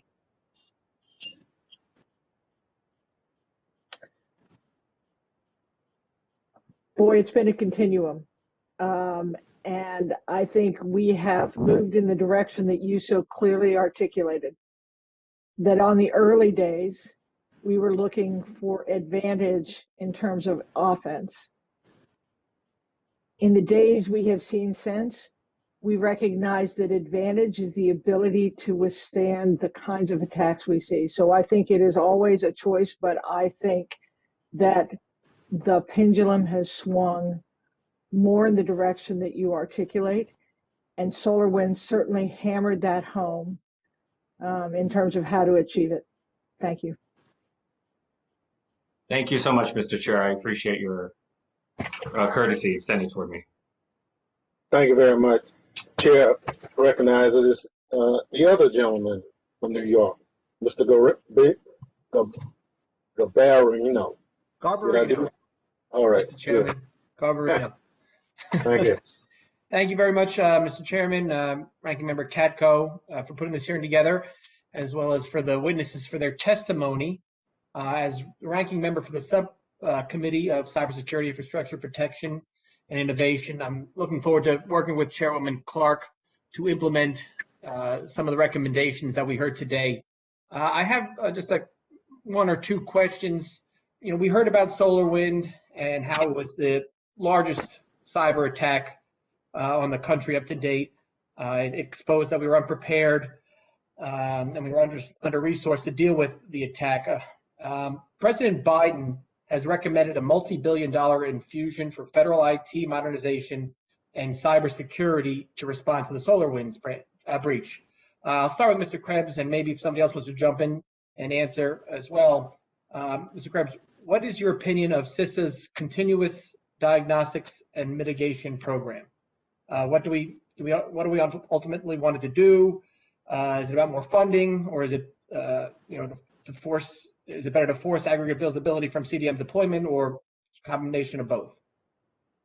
So I think we need to invest more in CDM. I think we need to invest more aggressively, and we need to get more organizations onboarded through the various levels of the program. Ultimately, CDM is about knowing what's on the network, who's on the network, and what data is transiting the network.